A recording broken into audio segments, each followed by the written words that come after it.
I see you. I'm here. I'm late, but I'm here. In my defense, Starman's grandma called, and I'm never not going to answer his grandma. And then she asked me a bunch of questions, and she was a little confused, so... I know originally I said I was going to try to do a cooking stream, but it just ended up not happening, guys. Mother, hello, hunty. Hello. Hello, everyone. Hello, it is Turkey Week for we Americans. Sorry, I'm trying. If you're wondering where this pile of boxes are right there, that's just a small bit of the stuff Rachel sent me.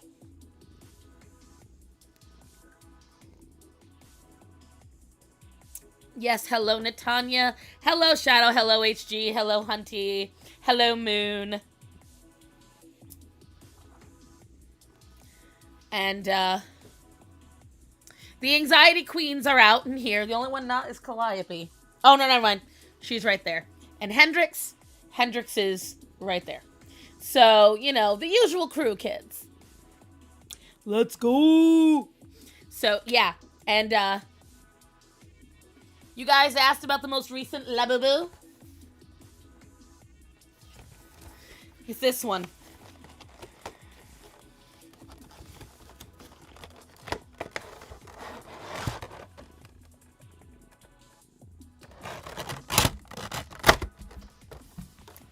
It's Coke themed. Apparently Rachel's job got tons of these donated. And so, I didn't get the secret. Gee, I wonder, judging by that shape, I wonder what the secret is, guys. It's a mystery. It's so weird. Shade, oh my god. I'm sorry, Shade. I saw Shadow. Hello, Jane. I thought you were Shadow of the Doubt because there was your Shade of the Night unboxing time. No. However, Rachel's next box is set to arrive. Next, I should say boxes. Because as you guys know, I asked her, don't send no more. So she sent more. So that is why these are all over here. Because I have to try and make room. I don't know what I'm going to do with all the stuff. There's still 3 boxes in my bedroom of just stuff that I have no idea what to do with. And so some of the Chaos Gremlins are indeed here. 4 of them are around me right now. They are indeed. And next Tuesday, if all goes well, there, ma'am. Next Tuesday, if all arrives on time, you will be seeing all the boxes. Peachy! I legit was just thinking about you the other day. I'm not even joking. I was like, I wonder how Peachy's doing. And I made sure to put it up in here because she's over on the Twitch side, so you guys really can't see it. Why is my screen like that? I just realized that. Weird. But hello, Peachy. How have you been, darling? Kitty tax, right? Right, Janet? Well, Athena is all over me right now. All over me. You guys don't even see how much she's just like roiling. What? What? The video won't be out until Friday, by the way, guys. Because Thanksgiving. So. Weird week, though. Weird week. It has been a week. Scritchies and scratchies. OMG. I know. For those. Okay, so this is a bit of a deep dive. Alright. For those of you that are new to the channel. Or if you're watching this. And you're just new to me. What, Orion? You will not understand why everyone is, oh my god, Peachy. Oh my god, Peachy. I used to do a Sunday night podcast with my 2 friends, and we called it Mothered or Smothered. How are things? They are thinging. We don't have enough time, Peachy. Hello, Monkey Wolf. Monkey Wolf is over on Twitch as well. And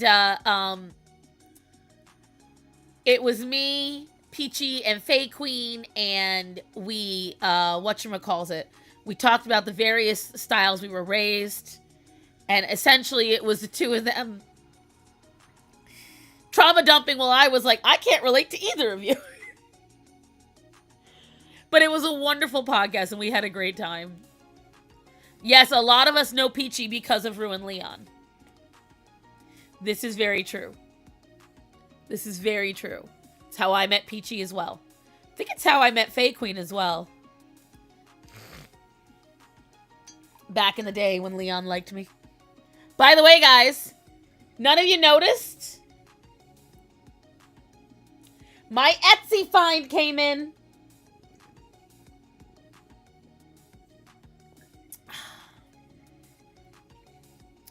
It's not the exact same one. So I am going to keep looking because I'm pretty sure the tree I had was a lot. It was just a tree. I got to go back and look. Peachy, come to the YouTube side because everyone is talking about you over here.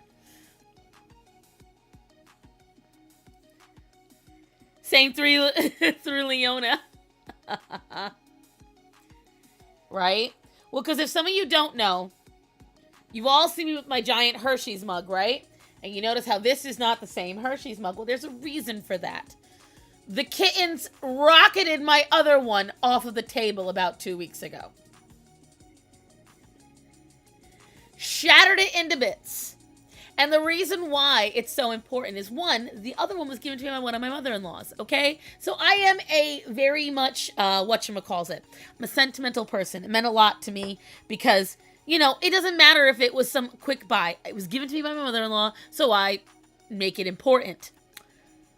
So that was the first part. The second part, as you all know, I have to drink local honey, like, intravenously because of my, allergies to the entire state of North Carolina. Yeah, they are. Monkey Wolf is right. Peachy, come to the YouTube side. Monkey, you too. I'll tell them for you. This way. She misses you all. I know how you feel. Our cat's knocked over and shattered even my makeup. Yo, they've been breaking everything. The kittens the other night, as I like to say, they were on their shit. They were ricocheting, and I'm not joking. They were ricocheting off the walls. Cleo came running into the bedroom. I have a cat tower in the very front of my bedroom. She jumped between the two shelves onto the wall, from there to the bed, to the bureau in front of my bed, off of the crates. It was like watching a ping pong ball. And the boys... Well, no, I mean, just come into the comment section, Peachy. You've got a YouTube account. Just come into the comment section, baby. But, whatchamacallit. So, these cats were going insane. All the little boys were ricocheting off of everything. They were bouncing off of everything. And, yeah. So, they have been knocking shit over, breaking shit. Yes, we have kittens going around like pinballs. I'm already on the YouTube viewing. You are? Wait, which name are you over here, Monkey? Yeah, the kittens are being absolute pinballs this week. And, you know, it's... Hello, lovely. Just got back from the last shopping trip after Thanksgiving, and I forgot something. I mean, okay, Bad Banana, though, if you have... Okay, this is going to sound horrible. I'm a DoorDash queen, but not for fast food. I DoorDash my groceries. Especially because we only have one car now, and it's a lot of pressure to make Starman have to drive all the way back to me, and drive all the way back to the market. So what I do instead is I budget out for DoorDash instead. And then if there's any small things and he's on the way home from work, I have him go get it. Oh, no. Stop. Oh, that sucks. I haven't had anything that expensive drop yet. And I hope it never happens. I'll cry. I will straight up cry. It will not be okay. I am so sorry that happened. My husband would be pissed too. My husband would be a ripshot, to say the least. Thankfully, everything that everyone's taken out. Yay, yay, swang, swang, yarr. Okay, I got you, quiet, Chris. But, what was I saying? Athena, can we... I love that you love me, but can we just chill so I can work?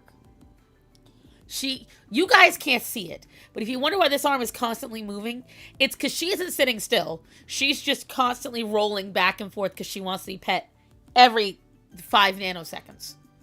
I lost train of thought, thanks to her, bitch. What was I saying? Oh, God.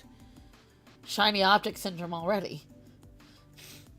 But, oh yeah, for Thanksgiving, for me, I DoorDashed everything. So, I would say to you, if you missed anything, if you, forgot, milk or flour or anything like that, do DoorDash it. Straight up. It is such a headache reliever. If you can Grubhub it, if you can DoorDash it, Postmates, whatever. If you can go to the market and do it, number one, that's the best way that I have been able to. Hey, Dylan. Peachy, we desire your knowledge. Yes. You mentioned local honey for allergies. Does it help you adjust to the pollen in the new state? Yes. Yes. I will. Janet, find where you're living, where you're going to move to, Janet. This is very important. Find the farmers markets. Because you might not. I'm very lucky. The guy I get my honey from is literally 2 streets down that way. He is quite literally 2 streets from me. So the honey is exceedingly local for me. I don't know where you're moving, but just getting honey that is 100% without a doubt sourced in your town, vastly different. The closer to your house it is, the better it is for you. Because you have to adjust to the pollen right near you first. I just had kids knocked over TV when they were little. That just meant we didn't have a TV for a few years. They found other things to do. I can honestly say, I don't know if it's just my parents were miracle workers. Philip and I never did that. We just didn't. I think we feared them too much. Well, also, okay, in my parents' defense, or maybe in my defense, we had, okay, this is going to take a lot of you kids back. Follow me. Oh, if you're moving to Virginia? Okay, where are you moving from, Janet? What, from Tennessee? You are going to be moving about 6 hours from me. You're probably already about 4 hours from me because Tennessee ain't that far from me. I'm going to tell you right now. So North Carolina, Virginia, all of them have very specific types of pollen that can just murder you. No joke. Not even a joke. So I will tell you absolutely, especially because you're going to be going towards the New England borders. You're getting more towards the north. Absolutely. Get yourself local honey. And in Virginia, you are bound to find someone selling honey. Now back to what I was saying, because I got distracted. Who of my 80s and 90s children remember the giant TVs that were not just TVs? They were a fucking bureau. They were encased in wood with the, the banisters and had the big numbers and dials on the side. My first TV was one of those when I was a kid. And the other TV we had, the way it was, okay, so imagine right there, the corner of the room, there's a little wicker table, and there is a box TV kitty cornered into it. And then there's a round kitchen table right in front of it. We weren't breaking that shit ever. Ever. See, because you guys don't understand. Back when all of us, my grandparents had them. Okay, so you've seen it, Hunty. You know what I'm talking about. Okay? Those were picking it up wasn't even a question. Pick it up. You couldn't even budget. I'm a 2000 baby and also remember those because the older folks had them in the homes. Exactly. And I have an awesome neighbor with beehives. I gave him eggs and I get honey. Good deal. And when those went out, you put in a new TV on top of it, right? Because it was still a good piece of furniture. You just stuck something over the and you put another one on top. Had the big wooden TV under the new. Yep, look at this. Like that. That's literally the next comment. That's what we did. That's what we did. Because you gotta understand, the $1,000 TVs back then are not the $1,000 TVs today. Spending $1,000. Let's find out. Let's find out. Okay, Google. What is $1,000 in 1982 in today's money?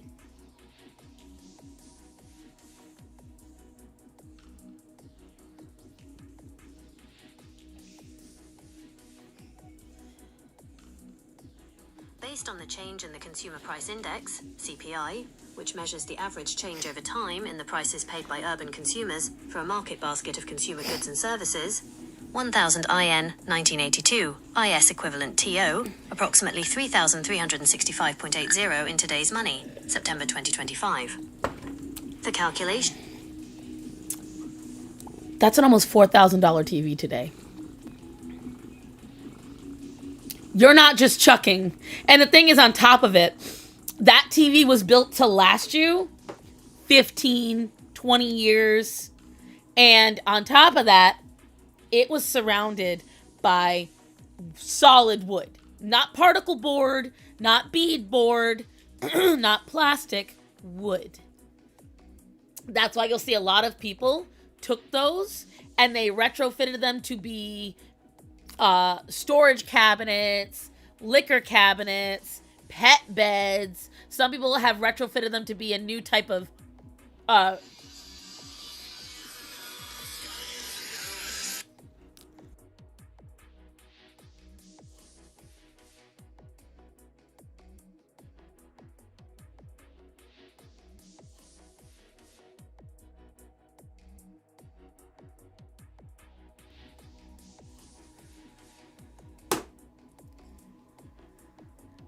people do that. Grandparents had one too. I miss quality stuff. Also, just an update, I'm currently stuck at home babysitting Dad again. Fun fact, that's where Starman is right now. He is out with my father. He'll probably come in the chat at some point. My dad had 2 VA medical appointments, so Starman's going to make sure there is no repeat of a couple of weeks ago. Dad is apparently still fixated on turning the breaker off, but he's mostly stayed in his room. Gosh. So hopefully we chill. Well, I'm praying for your dad, honey.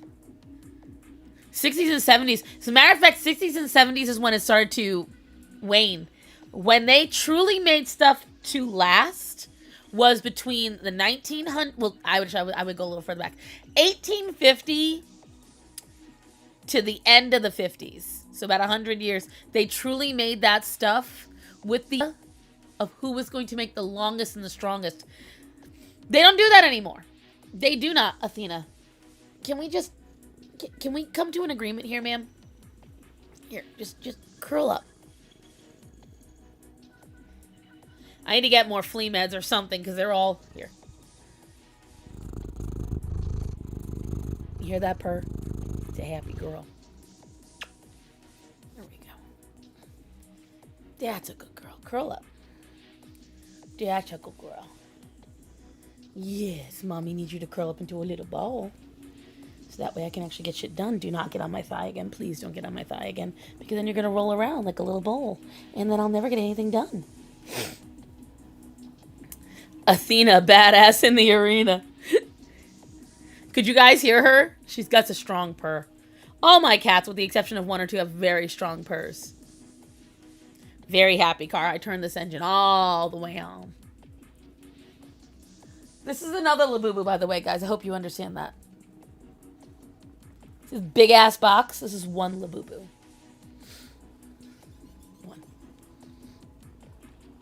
1. Yeah. Good girl.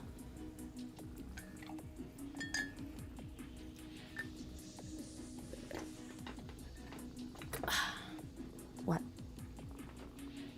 Yeah. If you can find those old Singer sewing machines, you can actually find a lot of them. The Singer sewing machines, a lot of people get rid of them. I don't love all of Epic the Musical, but I do enjoy a fair portion of it, especially the last few songs. So while I may be a musical theater kid, there's a lot about musical theater that's... What size is it? What size is what? Oh, it's huge. I can't show you because of Athena. Let me see if I can...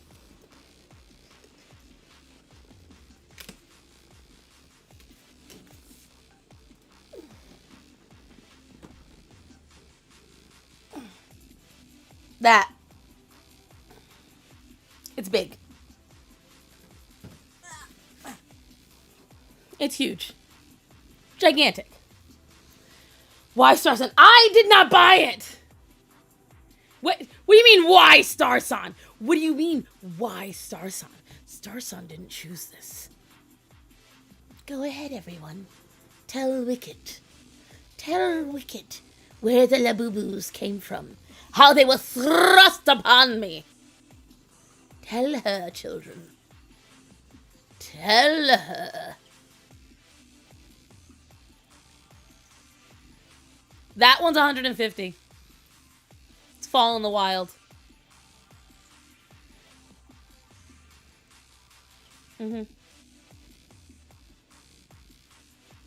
Huge. This Labubu is huge.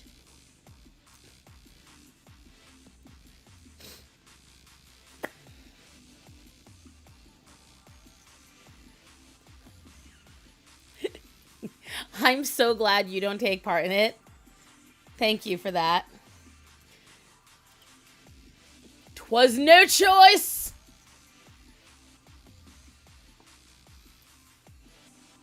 No choice of my own. Not the Winifred Sanders coming out.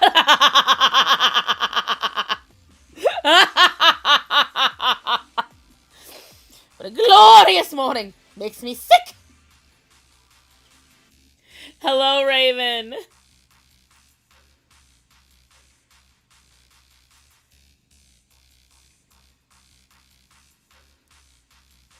I did not. As a matter of fact, Rachel threatens me to send more if I don't do what she wants. I'm scared.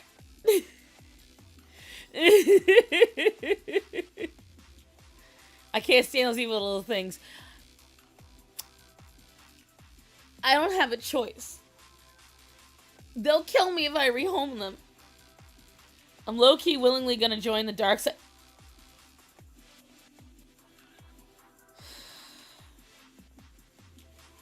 Why? Why? Five Below. Those are Lafufus. Those are not Labubus. Those are Lafufus. So you're not even joining the dark side. You're joining the, like... She'll do it too. Rachel's our Queen of Darkness for real. Y'all don't understand. Hello, Victoria Grace over on Kick. So yes, the giant-ass Labubu. I have 3 total. You have a Labubu? I have 3. I have 3. One is hidden in the closet. 2 of them are over here. I'm good. How are you? Shame. Yes. I was very proud of myself that I didn't have any. And then Rachel had to send them to me. You see a lot of boxes. Yes, you do. That is just from one. That is just half of one box that Rachel sent me. That's all art supplies. That's just half of one box. Hiding like it's a Furby, I know.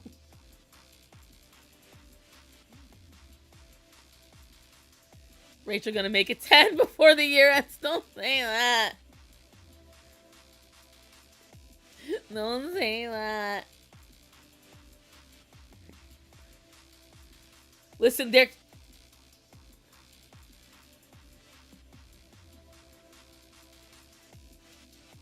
Everyone put a bell in chat for shame! Shame the believer!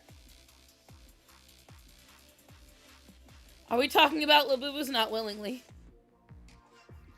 I have been unwillingly thrust upon me 3 little girls. Because fun fact, if I'm going to have them in my house, I want to make sure what they are. Labubu's a girl. Did you guys know that? This is a bitch. This is a female. Labubu got a boyfriend. I posted this in the Discord a couple of weeks ago when I found out. I got paid, woman. Don't fucking test me!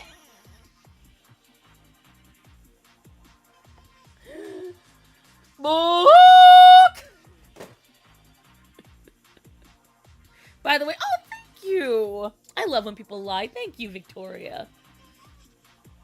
And they date. Yes. Yes, Peachy. Yes, Peachy, they date. Hunty, I'm blind and I know they're ugly. Say it loud, say it proud. No, you don't understand. Labubu isn't a creature. Labubu is her actual name. The monsters are the creatures. That's a whole lore. The whole thing. Labubu's got a sister. You don't even know. They're cute on opposite day. Yes, Dylan. Yes, Dylan. Thank you for the $2 donation. Thank you, Hunty. No, I forgot the name of the boy. I forgot the name of the boy. Why do you know so much about the story? Because if I'm going to have them in my fucking house, I gotta know. If I'm going to be saddled with these creatures, I have to know. I've got to be aware of the enemy within my walls. I collect Furbies, and I collect Beanie Babies. But you know what? They only cost $10, and no one else wants them. Fun fact, anyone who collects Beanie Babies, the original ones, you can buy them on Walmart. You can get an original Princess Diana bear on Walmart.com.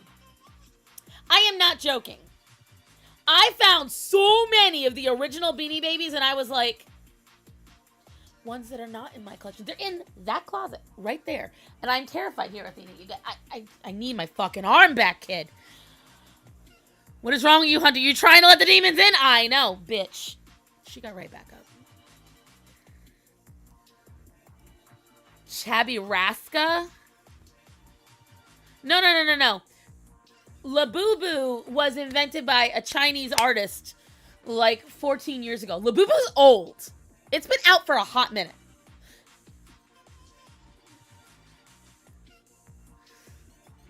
And see, Emo, you're forgiven for the blue lipstick comment now. Emo said my blue lipstick is ugly.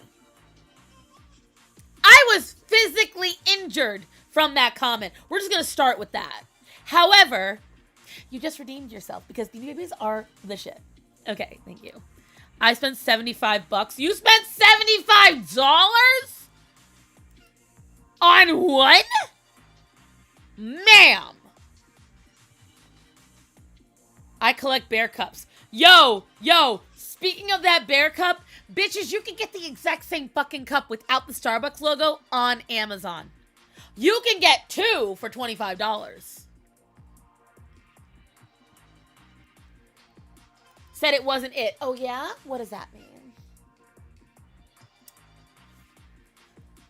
Labubu's aesthetic like one of those goth... It's not, though. It was a Soviet kids toy, been around, so I don't know. All I know is that it was a Chinese invention. But, hold on. Hold on. Aspetta Madonna. I'm gonna show you.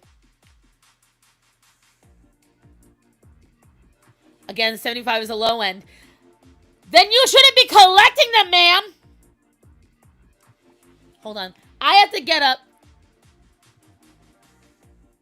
That is my original shade of blue. It hasn't changed. That's the same blue I've started my videos with emo. Hold on. Labubu relationship chart. Aspetta, I will show you all the chart. Where is it?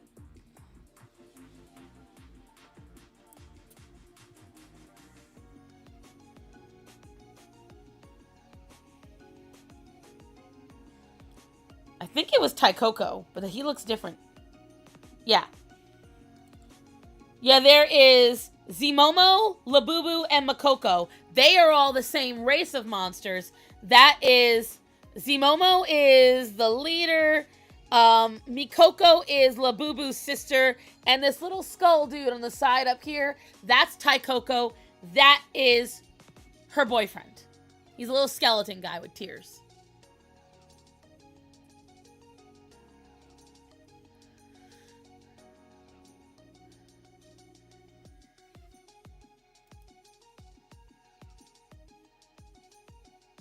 No. No. No. Why is that showing? Okay, there we go.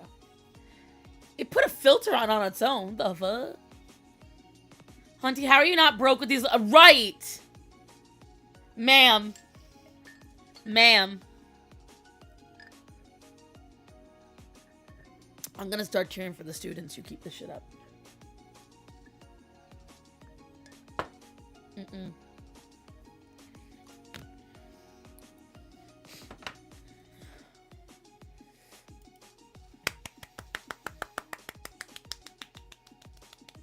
Words of wisdom brought to you by Moon. Thank you, Moon. Thank you. Thank you.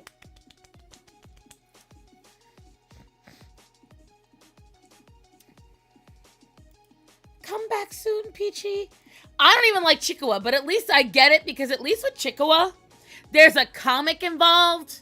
There is a storyline. There's relatability.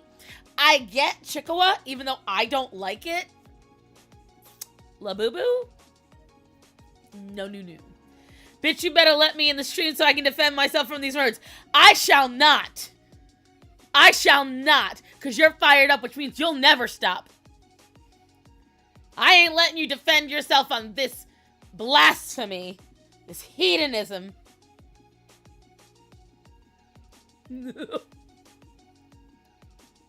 Wait. Let me put on my blue stick so I can highlight that. Because black cats, I swear to God.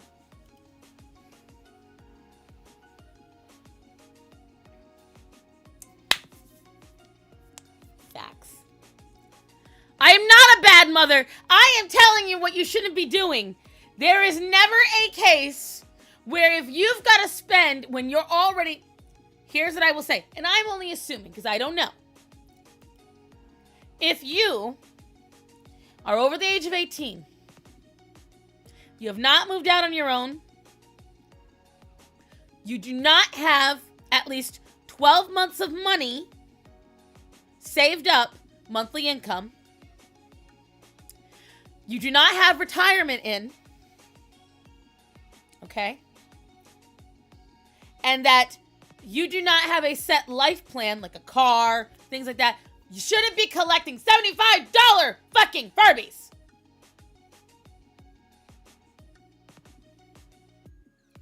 Most of this shit, less than $20 or was given to me. I.e. giant ass Labubu. Let me get this bitch back out. Athena looks like that William Dafoe meme. You see this asshole? You see her? She is the size of my head. Just her head. Oh, she roasting me now. I have no idea. Except for the Furby part. One place of rent, I'm paying off my student loans. So you have personal debt. So you're not buying anymore. That's a her. All the boo-boos are hers. All of them. They're hers. Natalia Labubu's getting a movie. Oh, God. That is too cute. Edie, go to the corner and think about what you've done. You go in the corner and you think about what you just did. Okay? I will let you out when you've learned your lesson. Bad, Edie.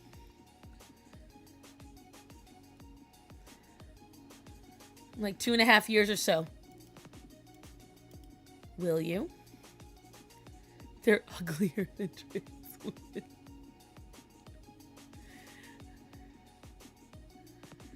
No. Hunty is a collector. She don't buy for others. She buy for her.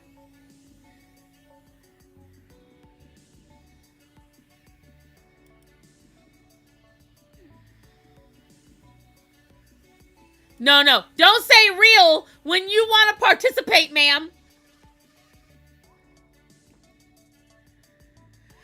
I don't even care about mass consumption like that. I really don't. You want to collect what you want to collect, go off. But I will be very honest. Watching Caleb Hammer has been very eye-opening to any of that stuff. To any of it. Even me. Oh, he would rip me a new one. But at least I admit it. Oh, Tina. I said it was cute. So is the Chabraska. This is my hill. I genuinely think they're cute. I genuinely believe we need to get you guys lobotomized. Nope. They're following trends. Trends suck for a reason. Let me see Chabriaska. Get ready to see something equally as ugly, guys. You're not saying it right, Edie. It's Cheburuska. It's just as ugly.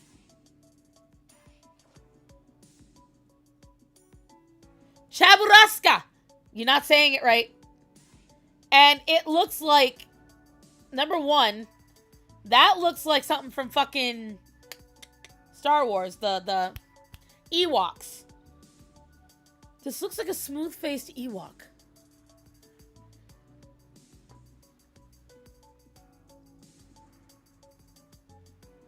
Fix. Thank you, God. I can't say much. I have more pops than any one person should ever own. The one I tried. But you know what the thing is? Okay, here's the thing about Dubai chocolate. That's a food trend. I will never fault somebody for trying a food trend. You know why? Because the food trend will not take up space in your house. You eat it and it's gone. I decided recently to extremely limit my manga collection. Manga that I will love for the rest of my life. Right. Starman and I have manga from when we were, whatchamacallit, kids.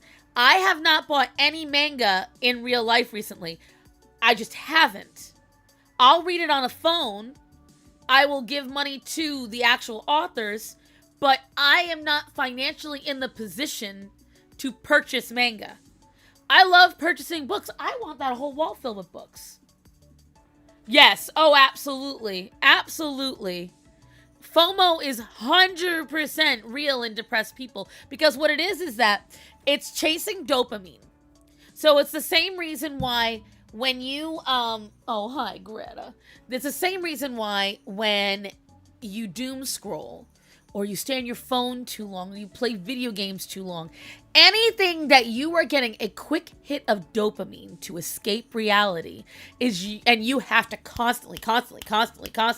And there's people in this chat right now, you know exactly who you are that I'm talking about. Not naming any names, sir. Where you're constantly needing that entertainment, that dopamine hit. Your brain can't sit still. You've got to know. You've got to see. Because when you sit still too long, the pheromones and the hormones of your depression kick in. So you need that constant combatant of the dopamine to make you feel a little bit better, and then you get to a point where it stops working. And now you are in a constant state of you are chasing that high. And some people do it with gambling. Some people do it with food. Some people do it with collecting. Some people do it with social media. It all depends on who it is, but they are looking for that immediate, quick fix, that hit of joy. Is Penny the only one, Gremlins, that likes spending time on the back of the chair? No. She's the only one that can really fit. Sinbad has tried, Hendrix has tried, Calliope has tried, Athena has tried, but Penny is the only one the right size. I'm collecting retro games, but I'm doing it only Pokemon games. Exactly. And that doesn't take up a ton of space. It's a little easier to get. Like, I tell everyone the same thing. You have to get yourself into a good position. I don't want the food, but the parasite in me wants the food.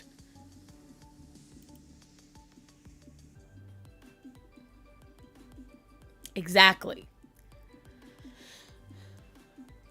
And so, you know, your Hunty collects everything. Addictive personalities tend to do that. If you're someone who gets easily roped into like fandoms, like I have found people, the same kind of people that are like that are the people that like will make a intellectual property their whole personality. Think the bronies. Think the fans of Steven Universe, Has-Been Hotel, Homestuck. Think of those people where literally their entire life revolved around this property. The Naruto people, the One Piece people, where they don't have a personality. They have Naruto. You know, the Twilight girlies. My need for a variety in life is the one thing that prevents me from getting that bad. The problem with me is that, bronies. Mind you, I considered myself a classical brony. That being said, it wasn't my personality. I enjoyed it. Did not have a pony Sona? Would you just call it Sona? I don't know. But, oh my god, bronies. I wasted so much money on that. I know, because, oh my god. Hunty's just being murdered today! I'm not trying to, Hunty. I'm really not.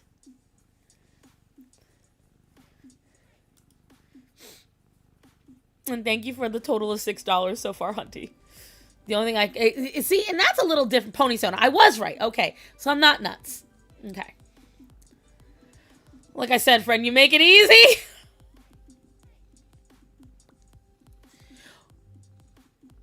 We have a lot of books. Teenagers have manga. Husband has miniatures. That's different, though. See what I mean? She's bullying me. Okay, but Hunty, you're calling yourself out. Mother loves you, but you're admitting it too, baby. Hunty's not.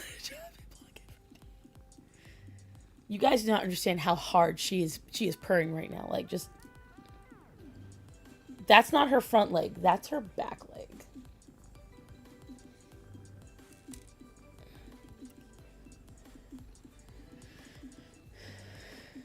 Quirky, you know what, Moon? That is a very sweet way to put it. She's quirky. Batman fans, Superman fans. There are people where they don't have personality. They have a lot of love to give, and you guys are just mean.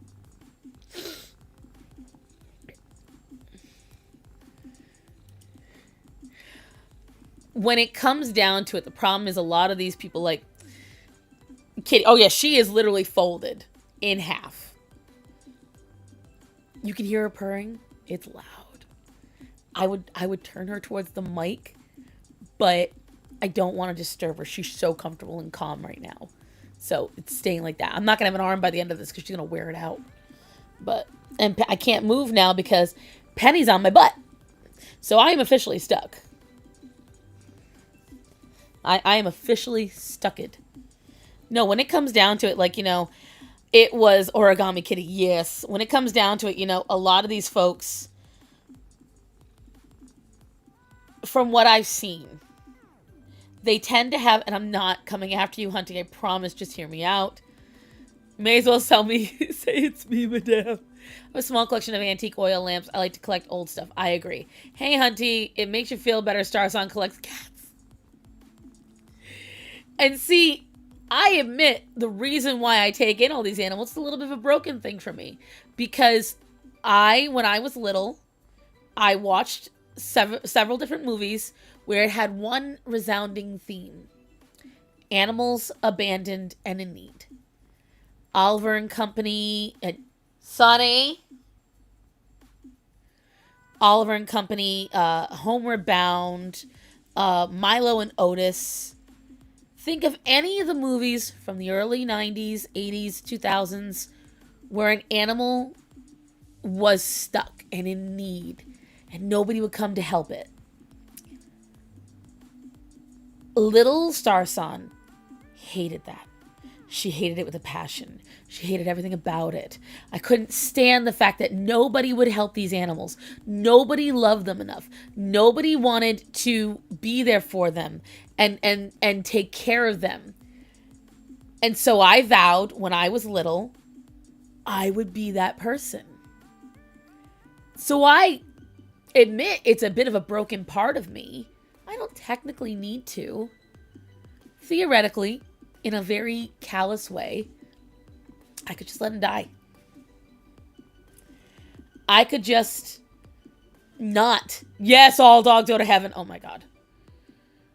Milanos was so sad. And animals actually died on that set. Oh no, Fraud is in pain. We shall send it to you. Let in the screen. That kitten is in need. I know, let me tell you something. And so it became very ingrained for me from a young age that I had to help. That's it. There is nothing else to it. I felt I had to help. And so I do. And you know, I don't see anything wrong with that. I see it as, oh, are you going to get down because you hear a dog coming? How dare they? What? I know, life's so hard. Well, go ahead, get down. Thank you. God. She's gonna get right back up. Bitch. Ma'am. Ma'am. Ma'am. Mind you, she's at this point where now she might bite. The wonders of an anxiety-ridden cat. If you guys wonder why I keep them, it's because cats like Athena will be super sweet. And then turn. Whoop. There you go. Bye-bye. You couldn't, and you know it. It would go against your... Oh, 100% is why I don't. It's why I have 18 of them kids. You know, of course I couldn't. We all know I couldn't. But my point is, in theory. Quick question, do I give off any tisms to you? Yeah, but you give off... I've told you that. Like, I can't go over all of them. We'll go over that later in a conversation. But a lot of the same tisms, like I see, there's a lot of people I meet that are extremely autistic. And Starman is actually the reason I realized it. The not able to be present in a conversation. The hard time staying still when anxiety comes in. Shutting down around other people, the need to stick into a strict, like there's a thing I heard and I'd always realized it was something, but until it was said in a video, I then realized that it was a sense of justice. There is a heart, and I know because I have the same thing and I'm never breaking that rule. Apparently a very key marker in autistic people is there is a sense of justice. So when something is an injustice to them. Like, you know, for instance, why don't you just believe me? You should believe me no matter what. And that's an actual hardline rule for them. Even if they're like, yeah, I just got through lying to you, but why didn't you believe me? You should have believed me. That is apparently a very autistic thing. Like certain, like you don't sit in that spot. Why would you sit in that spot? Yeah, I know I didn't tell you not to sit in that spot, but that's my spot. Why did you sit in that spot? There's apparently, that is something that is hardwired in autistic brains. They don't know why, But it is. And that's why, like, when they're nonverbal and stuff like that, and they freak out over certain things, they believe it's because they are making these rules in their head. And when you break them, it's an injustice. It's like, you hear what I'm saying? It short circuits their brain. And so, yeah, I relate to that. Exactly. So it's like, not the broken engine noises I know. She's very bad. But, you know, a lot of folks don't realize that's me, but I don't know how to keep it quiet. You have to actively combat it. So I don't know how this is a Starts on Deep cut, but who remembers me saying invisible rules? The invisible rules. Raise your hand in chat if you remember me bringing up invisible rules. What? Come here. Tell everybody. Oh my God, now Calliope's coming up. Hi, Calliope. Oh, and I didn't clip Calliope's claws. Oh, that hurt. Oh, that hurts so much. Hello, beautiful. I know. Athena, you need to decide what you're doing. Girls, please don't fight.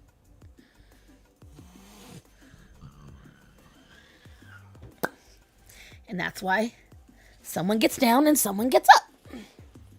There we go. Okay. So, I was going to send a super chat, but I just break down my yap to a fit here. Hello, Linda.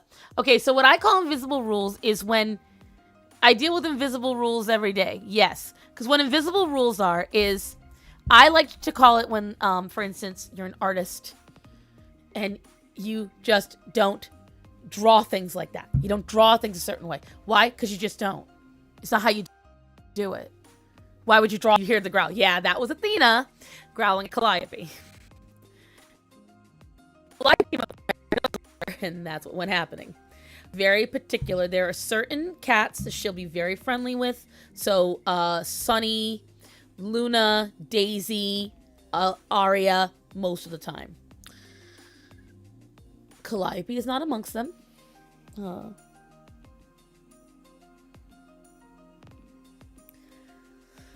And so I put Athena down because she's got to learn. She's got to be nice. She is in more pain because I think the fleas are coming back. I don't see them yet, but everyone's been scratching more. So I have to save up a little bit of money and go and get more flea meds. I got to get another round. But in order to do that, I'm going to have to bring Umi because I got to bring a new cat to the vet. So I'm going to get Umi her shots.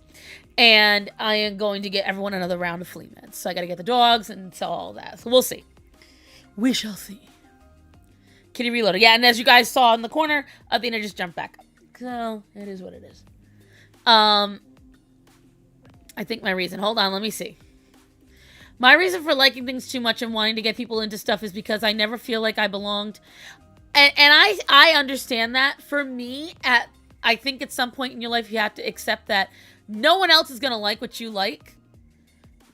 Up until recently, no one liked cats and stars and romance novels and all the things that I enjoyed. Most people didn't accept me because I was Catholic and because I was Republican.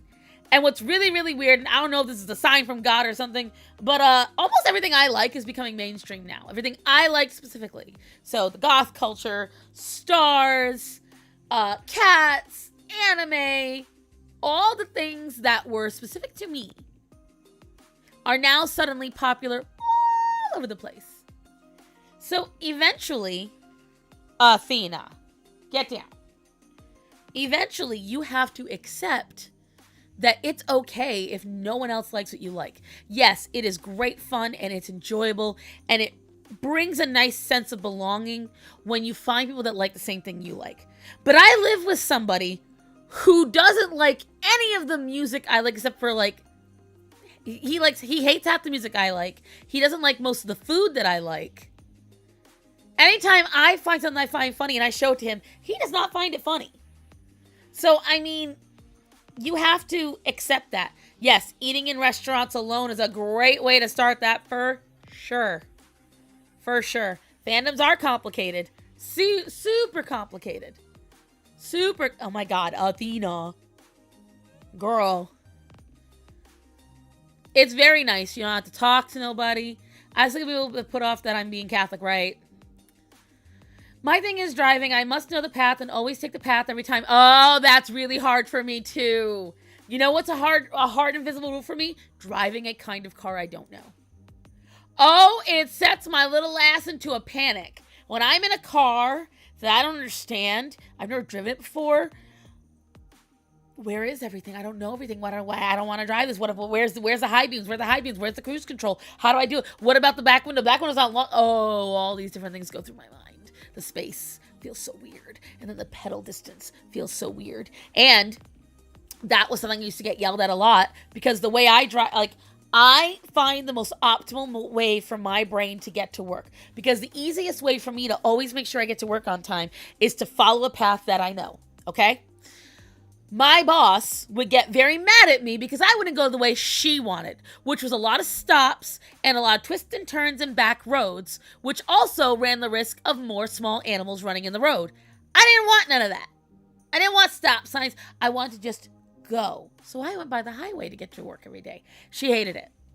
I'm better at accepting people not liking, but it still hurts when people dismiss the things I like because they're not being open-minded about it, i.e. cartoons.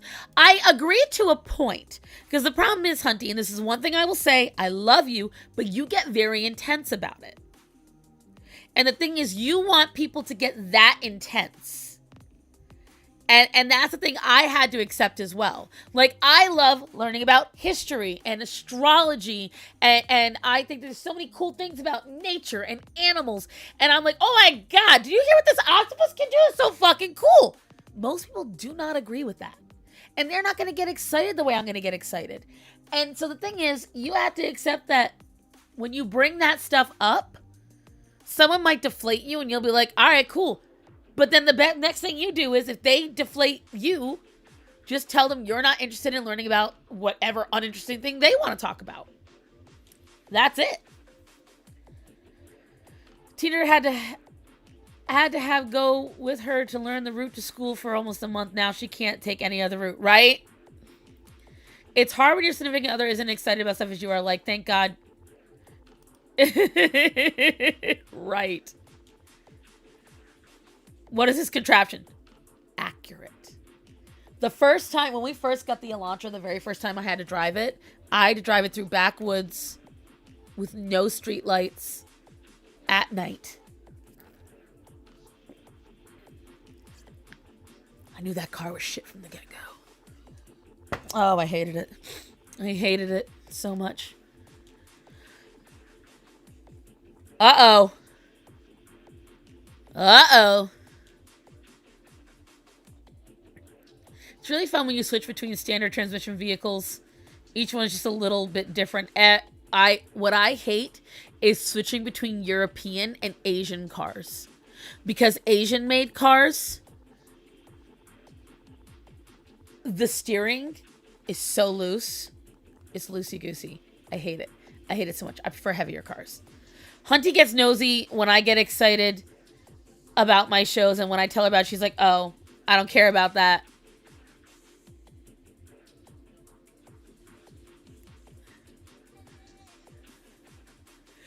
But then you can't get mad when people do it to you, Hunty. What I'm learning to do is take the energy I dish out. I like talking trash, which means I need to master the art of taking the energy I throw out. It's going to be legit. Right. I just find people who like your interest. And if they don't, it's okay.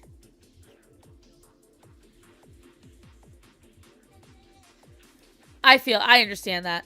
I understand that.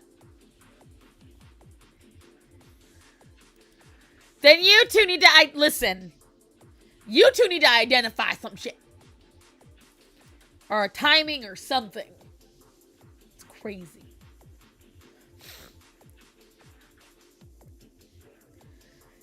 But what we went off on a tangent about autism, my God.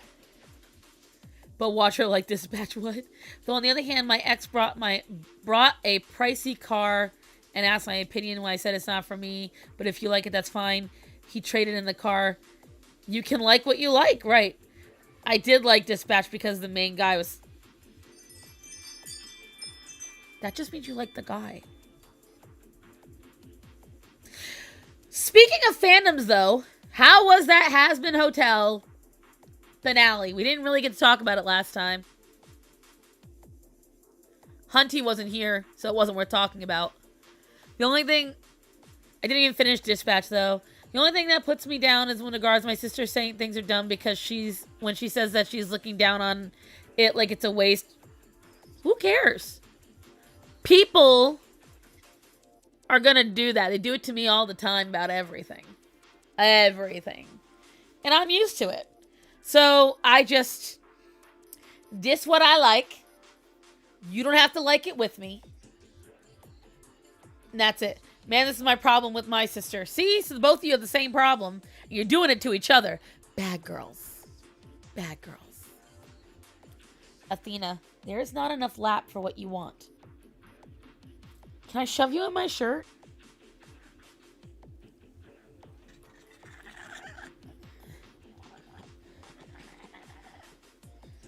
There we go. My husband loves zombies, especially the game Zombicide. I have no interest. Has Been Hotel Season 2 is honestly pretty good. I honestly... Alright, so here's the biggest problem with Has Been Hotel. Too many people are expecting quality. Too many people are expecting quality writing specifically. The way to enjoy Has Been Hotel is you have to completely have no expectations. You have to walk in expecting good animation, and that's it. That is all you have to expect. And if you do that, suddenly the show becomes vastly, vastly more enjoyable. Because when you have expectations for Vivzy Pop, you become disappointed.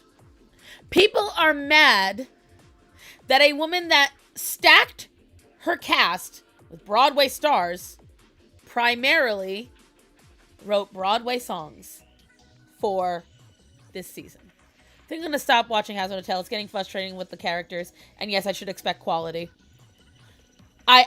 Yes, you lower your stand. When it comes to Has Been, if you want to enjoy the show without rotting your brain, what I do is I just enjoy the parts that I want to see. I enjoyed the relationship between Vox and Alistair. You know why?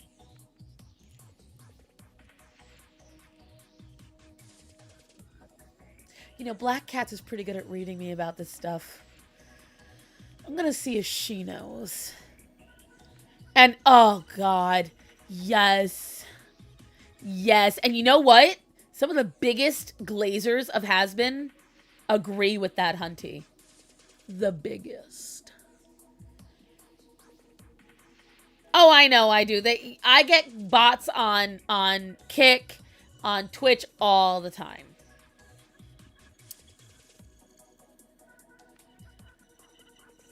Brandon Rogers does not belong in Has Been Hotel. He absolutely ruined Katie Killjoy. And I get it. It's based off of his character that he made for his live action skits. That does not translate well into animation. He doesn't deliver the lines well enough. He doesn't. He doesn't know how to morph his voice. The guy that plays Serpentius, he does. You want to know why? He doesn't just play Serpentius. He also plays Fizzarali.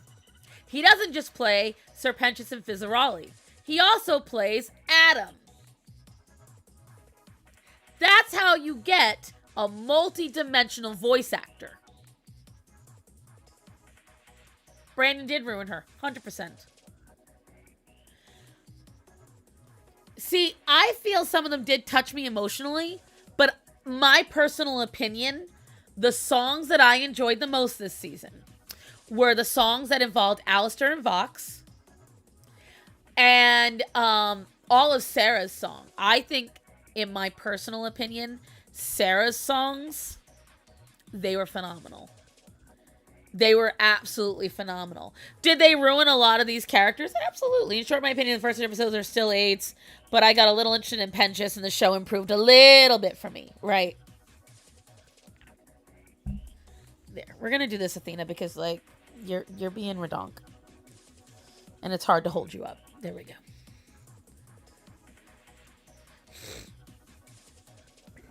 I used to watch Brandon Rogers. I think Brandon Rogers is funny. And I think he is fantastic as Blitz. As Blitz. Sometimes enjoying something isn't about quality. Sometimes you can enjoy something cringe. It's my trash. It is my trash. Athena, honey, please. My arms are not strong enough. You weigh like 12 pounds, ma'am.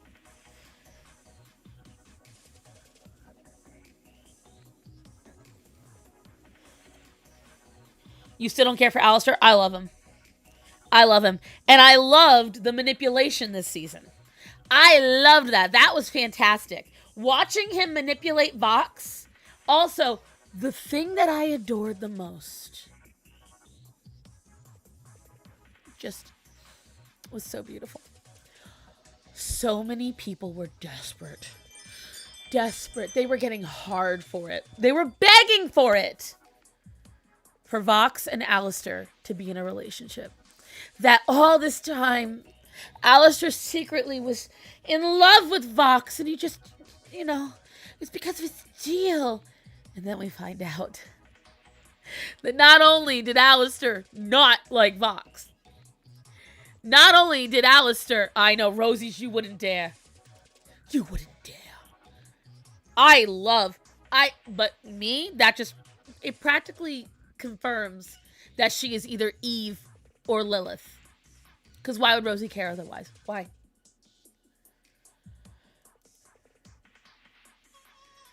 Yes. Nifty for sure. Oh, Baxter and Nifty? Favorite couple. Love them. All about it. All about it. How many seasons? They are currently confirmed 4, possibly 5. Oh, don't worry. Static Wear shippers are no. Because you know what? If you guys watched.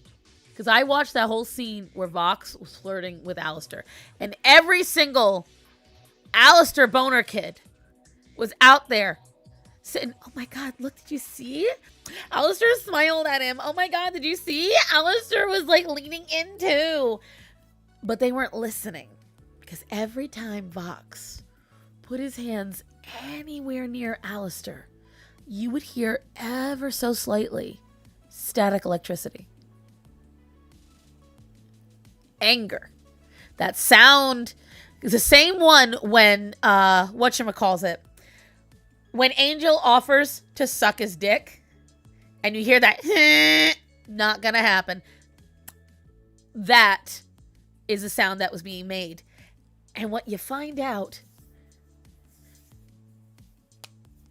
and I find it so funny, is that not only did Alistair not like Vox like that, he found him to be a creep.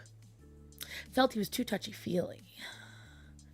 Alistair, yeah, but they were overanalyzing the kind of smiles. He called him pal. Oh, it's such a soft smile. He giggled. Oh. I know. A lot of this came later. He was originally supposed to be in a relationship with Mimsy. Wish they kept that, honestly. These same people all consider themselves Arrow Ace.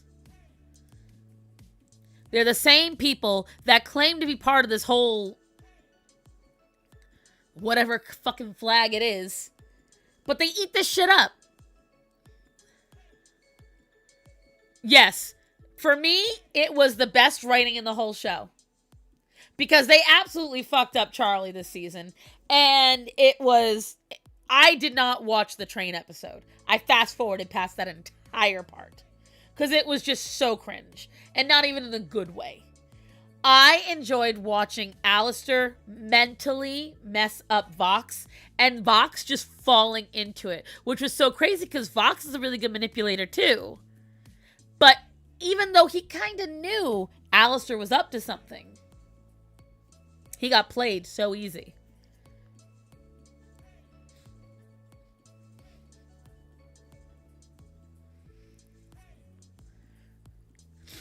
Yes, it is her voice. No, that's the worst part. It is. Peachy, it is. And I can prove it. Not only is that her voice actor, you guys know Encanto? Mirabel? It's the same woman. The voice of Mirabelle from Encanto is the voice of Vaggie. She drops her octaves when she talks, but when she sings, her actual voice comes out. That's what's crazy. And I hate it because she goes so... I did enjoy the Easy song. It's a very catchy song. It is very good.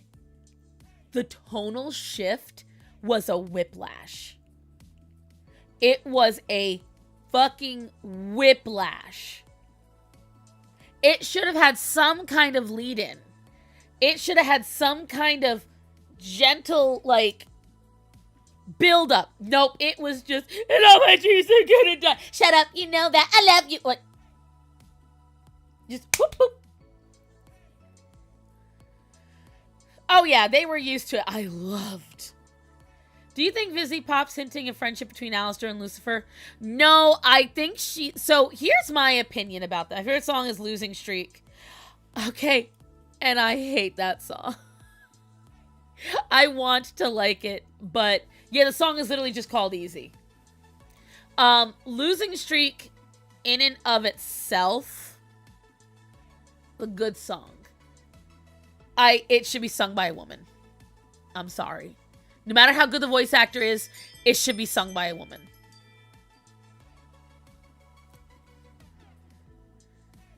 It should have been sung by a woman, and I hate when they do this thing where they take a character and they sexually confuse him, because the only reason that Husk is even considering looking at Angel in a sexual way now is because Angel dressed up like a woman. Which is the secret tell they don't want to let out loud. I know, when she shakes her hips.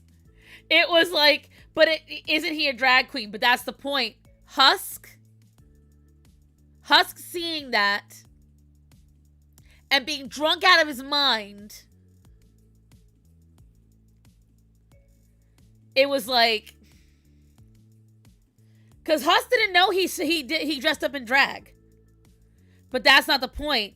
He never saw Angel that way until now.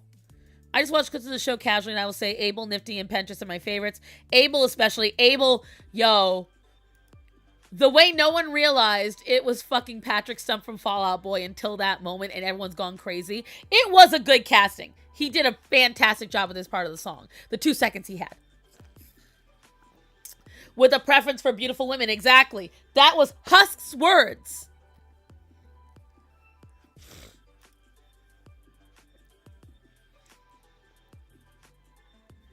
But for me, like, the one thing people said that I do agree with is that perhaps what made the Easy song so cute is that it came across that... Oh, Starman's home.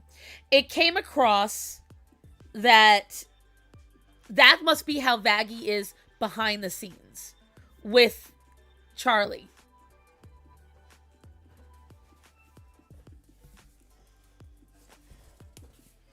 Can I get a knife? I'm not sure what it is. Fall Out Boy as Abel was not on my bingo card. It wasn't on anyone's. But now I really hope they get Brendan Urie to play Kane. I really, really hope they do. It'd just be so perfect. I do appreciate that Abel's little bit did sound like a Fall Out Boy song. It was so... Vision's getting blurry now. I can't... I know, it's so beautiful. Cannot be fit to lead anybody else. Dear Dad, tell me what you would have done. Too bad that I'm not your braver son. What the frig? Oh, I think I know exactly what this is. It's from me making Hi, Orion. Can you get your head off of poor Athena? I couldn't figure out why Athena's face suddenly looked like a dog's. It's because it didn't. Can you put them outside, babe? Thank you. For Kane. If you have Abel, you have Kane. So I don't believe he did. Sam Haft wrote most of the songs, and he always writes the really good ones. Also, did you guys hear my voice is almost back? Almost. Patrick always doing side quests is a random cameo. Yeah, because he's done actual voice acting, so it was really good. I like Gravity. I'm sorry, Gravity is cringe. Everyone's going crazy over it. It's a genuine song, but that's what makes it so cringe. It doesn't match anything. And when you watch the animation of it, it just felt so stupid. Like, it... And I told you this guys before. Back with, like... Oh, what was it? Addict. It was exactly like watching the Addict music video, which was so cringe to me. It's the same idea. I have a theory. Rosie is Lilith. I can almost guarantee she is. Because... Again, that particular song, Hear My Hope, I've been listening to these last few songs so much because I really love them. I love the songs. Sarah with the voice of God. Those vocals are stunning. Stunning. Stunning. And when you listen to her, Rosie has zero reason to want the hotel to succeed. Zero. But when you line everything up, it all makes sense. Either, that's probably why I like Black Cats. Gravity's the perfect OC song, right? If you have an OC. And I know, Atina. Yeah, well, you're being a brat today, baby.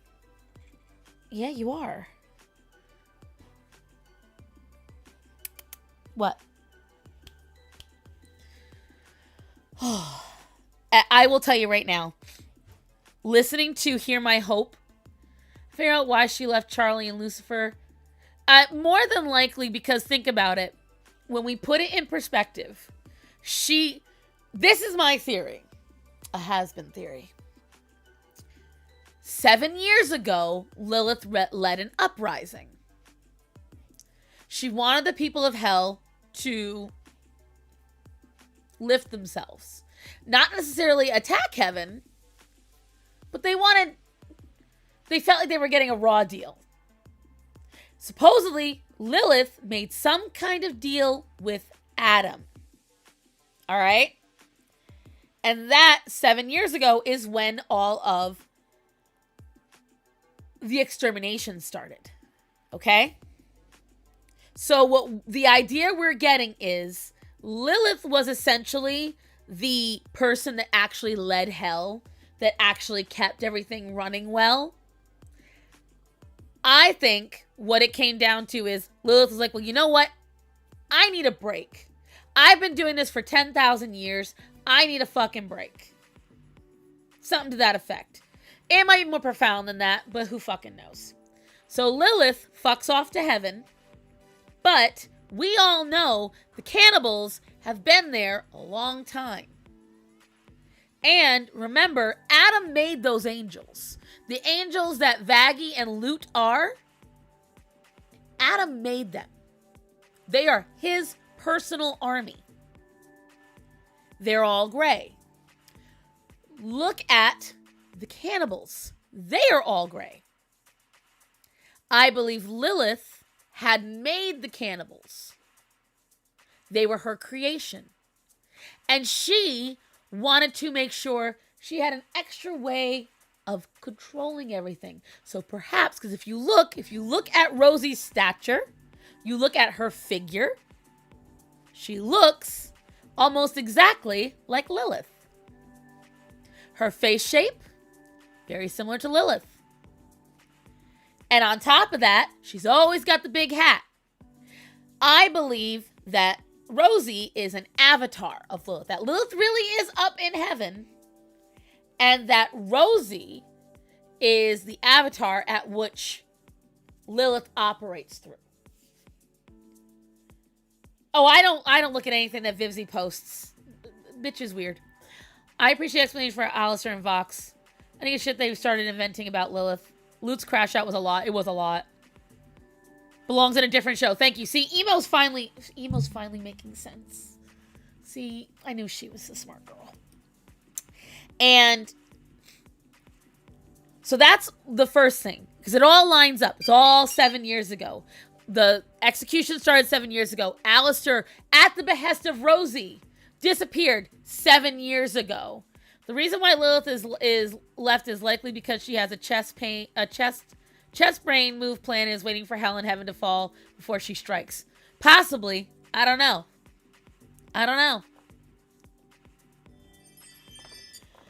But they finally acknowledged Rue for the first time in the show when Angel was moving around and she was watching him. You can see the eyes following him. So when you line it all up, Rosie asking Alistair to go off the air 7 years ago, Alistair, whatchamacallit, having that fight with Vox 7 years ago. My has-been takes are based. Seen a few fans of Adam's ghost being devastated that Lute smashed all of his guitars. Felt bad for Abel, man. He just wanted one. It was honestly and that's another thing why it didn't make any sense to me. You're in love with this guy, so you destroy all his shit. It doesn't make any sense. It does not make any... Lute does not make any sense. To begin with, Lute is talking about abominations and blaspheming, and then she has the audacity to talk back to the voice of God. Really?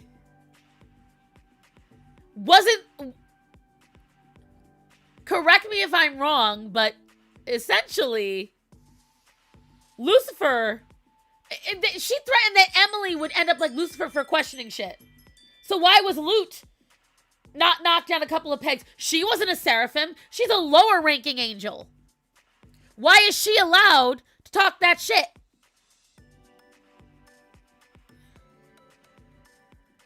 Show sounds brainless. See, you cannot go in with expectations. You go with expectations, this show is going to become a massive headache. Okay? You have to devoid yourself. You have to devoid yourself of thought to enter in has-been. Because I'll tell you right now, half the followers, half these people that make it their life don't even remember half the lore. I have to correct them. Because one of the people that writes theories, their entire YouTube predicates on it. And they were talking about, oh, clearly they killed another angel on Vaggie. And I corrected them and I said, Vaggie literally said in the show she didn't think she could be killed. Oh, well, they're probably talking about only in the terms of a sinner. They never said that. If it was that, they would have said it. They thought they could never be killed. So the entire premise of this theory you have, and this is your job. So when you realize that, these are people that study the show.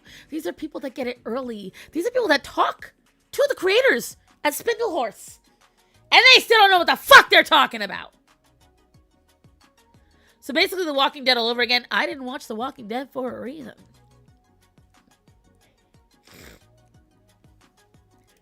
And people try to say that the strongest point of Has-Been is the character design. Ha! Ha!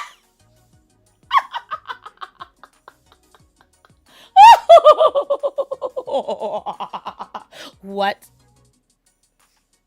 That is one of the weakest things in Has-Been Hotel. Over design is the biggest issue with Has-Been Hotel.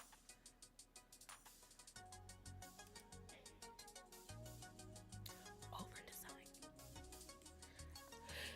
And so it's like people were mad about just you're so right, Star Son, me pretending to. I've seen that show.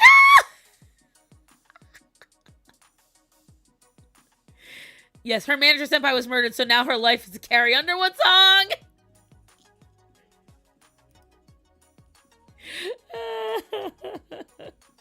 Athena, you and Penny are making this very difficult today. Walking Dead at least had 3 good seasons, maybe 4, then it just dropped. Has-Been Hotel had 1 decent pilot. And then they had some... And again, this is the biggest problem. And even one of the Saberspark, who is one of the biggest glazers for Vivzy, like he has been a glazer of hers for years. He was like, That's what he was saying. And he said, the problem with Hazbin Hotel is that it's 10% work and 90% payoff. And that is the problem. And this is why you cannot have fan artists and fanfic writers and that be their only buildup of how they create things. Because what that is somebody who's not willing to go there. Correct me if I'm wrong, but is the only time Abel says a bad word is when he calls Lute a bitch? Yes. That is exactly why she saw Adam. I was referring to the animation only. The designs make me have a headache. Yes. The animation is beautiful. The designs are not. And again, I refer back to the 7 deadly sins. Mammon is the only sin she did right. Mammon has a good design. Mammon has a good personality. He is consistent. He has a great voice actor. Everyone else, the designs are so...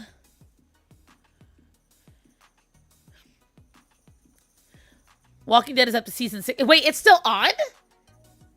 I thought it ended. I think they have a strong silhouette, but colors and over design. The problem is she literally themes the season by color. She even said that.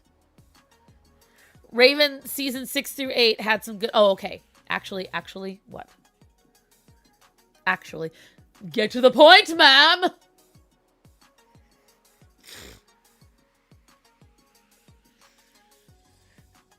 I'm even more pissed off about Lulu now. You mean, Lululand or Lucifer? Why my hair looks so rough today? Damn. And it doesn't feel, like, it feels soft. It feels supple, but it look rough. He was already a cuck, and she cucked him even further. I know. No, you know what I'm mad about with Lou?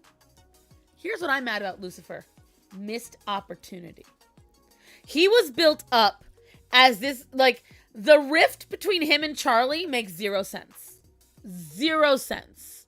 None. Him running away because of his wife, I guess. And some did explain it. If you look at Lucifer, his personality is very much like the Seraphim in heaven, which makes sense because that's where he's from. And then, oh my God, the people correcting me, let me just go off. I can't look at the screen for a second. I got to go off about this. The people correcting me about Lucifer and Alistair being the 2 strongest, you know, right there, if you don't include Charlie in the room next to Vox. Everyone's like, well, actually, if you go to the 7 deadly sins and you go by the Goetia, shut the fuck up! I was talking about sinners, okay? Okay? And we've already established they can't touch the sinners. The Goetia are not sinners.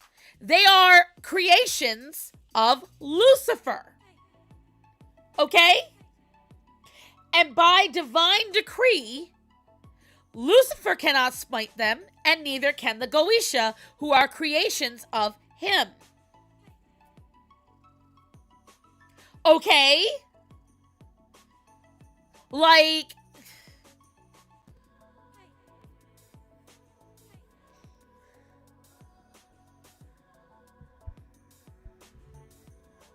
girls, mommy has to readjust herself, and you're both making this very difficult. And so it's like, when people forget, oh, well, but it's not saying in the Goetia, if he can't do jack shit to the sinners, then he should be at the result of fucking bottom of the totem pole. The thing is, he is technically the most powerful, but the reason why he can't touch the sinners is it's his punishment.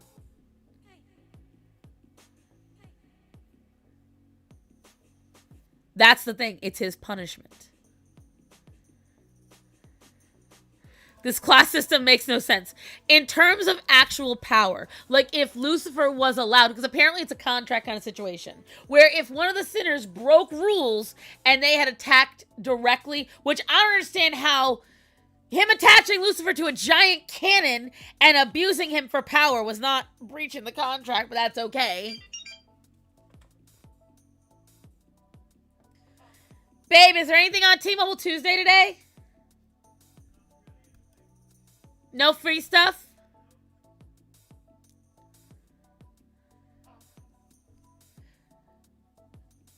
But still, I'm pretty sure Charlie can, though. Because Charlie has no covenant against herself. As far as I'm aware. But a lot of people were like, why is the end of it the power of friendship? A pussy contract.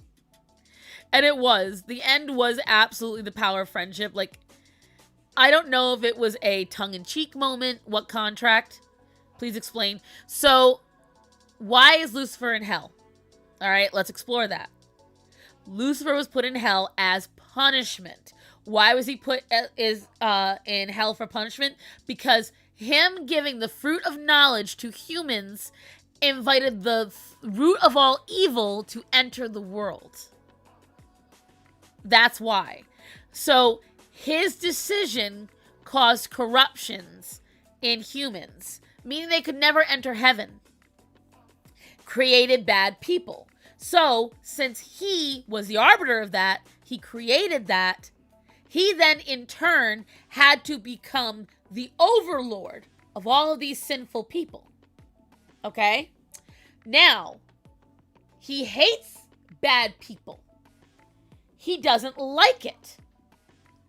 So what other punishment can you give the person that created it than the inability to fix it? So Lucifer has to be lord over all of them. He has to command them. But he can do nothing to stop them. It is his eternal punishment for the curse he raged, even though inadvertently, the curse he put upon the human race. That is why both he and Lilith, Athena, get down. Man. Penny, I need you to move, kid. Hold on.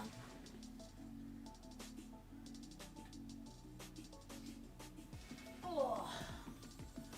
There we go. Also, Zestial and Carmilla. Love confirmed. Okay. But yeah, so that's essentially how it all went down. Hunty good. It was... I equally loved and hated that scene. Baxter used to be taller and had no fish-like accents. Charlie used to have an ex named Leviathan. Yep. Maybe he'll show up. Yeah, because he's still technically a character in the show. Angel brother's going to be in the show. And his sister's already in the show. He has a twin sister and he has his brother. The brother was supposed to be this season. I guess not. Because he shows up at the end, the very, very end of season 1. You see him watching the TV. So I don't know if now he's going to show up because he sees that he was used. I'm not sure. I'm still confused. I can't explain that again. Essentially, Lucifer is there, and the reason why he cannot do anything, even though he is all-powerful and can manipulate the actual world, it's his punishment, so he can't do anything about their bad deeds. He has to just sit there and watch them. It is poor storytelling. Yes, absolutely. She did not do a good job of setting everything up, and she doesn't explain things well. At all. You want my personal opinion? I hate that they continually make Alistair ace when you can clearly see that even with or without the contract, he likes Rosie. He likes her a lot. He not only likes her, he respects her because clearly she needed his help. She knew she needed him to help out to stop the bomb. Ma'am. Stop it. She's not even looking at you. Multi-kitty bath time, alright? And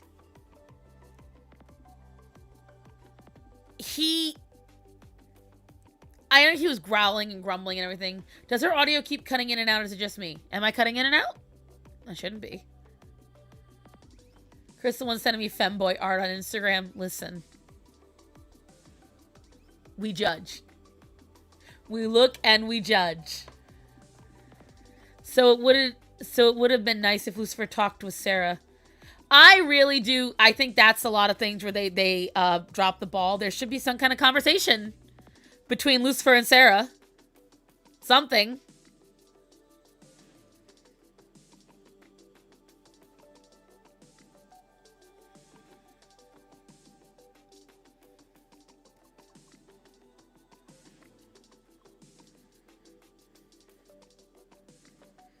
Hold on, I'm looking. I posted 2 shorts yesterday. It would have been nice. The Deadass reminds me of Star Wars. I don't even watch any of that shit. I like my brain too much. I don't touch any of that extended Star Wars universe. Fuck all of it. It's so ridiculous. I need confirmation, please. Does anyone else have my audio popping in and out? Emo needs to know.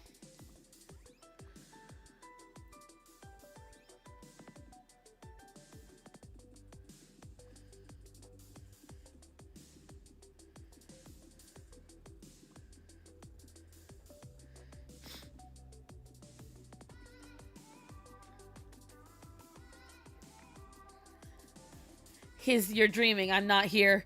I know. I will say this. The voice actors make up for bad writing. Part of why Hasbin gets away with what it does is because she hired really talented people. Really talented people that are excellent voice actors, that are multifaceted voice actors, that have done so many different roles. So that's the thing. You know, you have to take that into account because nearly half the cast is from Broadway. I can make all the libtard jokes I want. You don't get to Broadway by being shit. You just don't. You have to. It is the last bastion of actual talent. You have to be talented to be on Broadway. Why? Because it's not a one-time edited, hope we get the best shot. No. Broadway, you are on every night, 7 days a week. You are on for like 8 weeks in a row, every single day, the exact same performance. You've got to be on top of your game. You've got to be absolutely perfect. And then within another 2 months, you are on another show. So audio seems to pop in and out when using a phone, but fine on my end. Now we play the fun game of figuring out if it is Bluetooth or Wi-Fi. But that's the thing. So when you get people who are that good, who are that multifaceted, they can carry it. Jeremy Jordan as Lucifer makes me happy. He's very good. He's very good. They're all very good. They're all very good. With the exception of Brendan. Brendan is good. He is not as good as the other actors in the show. He just isn't. And see, for me, my favorite part, all of it, was watching Alistair manipulate. It was good. It was pleasant. It was great to see him actually having fun. And people are like, oh, well, I hate that they pulled back the veil and Alistair's not as mysterious. Number one, he still is.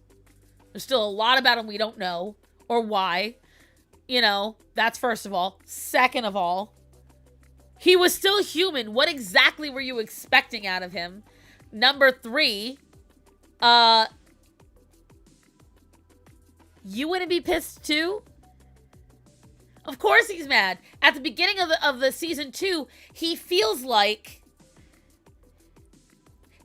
someone who feels jilted. Because he has had a deal now for 70 years. He thought it was coming to an end. He thought he was finally ending it. He was doing what he was told to do. He was fulfilling what he was asked to fulfill. And now he's finally coming to an end of this. His deal is about to be broken. And that's why when you see it, because right before the battle, you see Alistair kind of slipping a little bit. Because he genuinely likes Nifty. Nifty's one of the few creatures he allows to touch him. He touches back. They're friendly. He sees her as kind of a pseudo-daughter. You even see in the second season on his little mirror, the crown of roaches that she made for him. He's got that in there in his room. So, Brendan can... whatchamacallit. The other day where the animators had a meeting and the songwriter was like, we love the No One Like You song. Never do that to us again, please! Oh, God. He works as Blitz. He works great as Blitz, and that's it. We don't even know his favorite color yet. Wait, can Brennan even sing Not the Dream, the Tripping Balls song? Nifty is perfect. Right. So when you look at these two, right? You look at Alistair, you look at Nifty with her, and you hear him literally, she tells him, I like these people. They're nice to me. They let me do my stuff. They laugh at my jokes. Da-da-da-da. So Nifty is finally getting that little bit of acceptance she never got from anybody else. And then Alistair's even like, yeah, one could get used to these people. Like, I could actually like these people. And he thinks that because in his mind, it was a mutually beneficial moment. These are enjoyable folks. I don't have any true obligation. I'm about to kick this ass. We're about to solve this problem. I'm going to get out of my contract. Call it a day. He thinks this is a fish in a barrel situation. But he got arrogant. He thought he could take on an archangel. Realized he couldn't. Realized no matter what, Lucifer is still more powerful than him. Because the only reason that Lucifer didn't kill him is because Charlie stopped him. Because Lucifer nearly took him all the way out. Alright? So, put that in perspective. So the beginning of the second season, Alistair's got a giant open gaping wound he cannot heal. His source of power, the staff, is shattered. And Rosie is edging him. She won't help him. She won't heal him. She won't fix his staff. She is using it as a power play. She wants to make sure he stays in line. So now you've got him. He's resentful to the hotel because they almost killed him. Even though it was his own arrogance that caused it.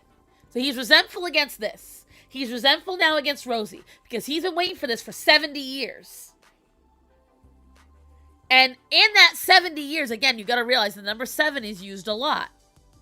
In that 70 years, 7 of those recent years, he says it in the song, I liked being intimidating. Now I don't instill fear. People are not afraid of me. My radio is offline, which, by the way, that's how you know. That is how you know that it's Lilith. Her power is music. Her power is music, guys. And how does he get a hold of her? The radio. Kinky for an ace. Shut up. Nifty and Baxter are super cute. And so when you look at all of this together, all of it makes sense why Alistair kind of reverted and got a little more not caring. But you see him, because the way they emote his eyes is very clever. When Emily saves him, you see him shocked that she did that. And then on top of it, when Vox is about to kill them all, you can see Alistair is hurting bad. Really bad. Rosie literally laughed in his face, bro, you asked to be the strongest sinner, not going... Yeah, she literally laughs right at him. And then when he is watching them from the side, she asks, why aren't you helping? If you pay attention, he had to drag himself over there. He is sitting there holding his side. He is slumped over. He is watching. He looks like he is in a fuck ton of pain.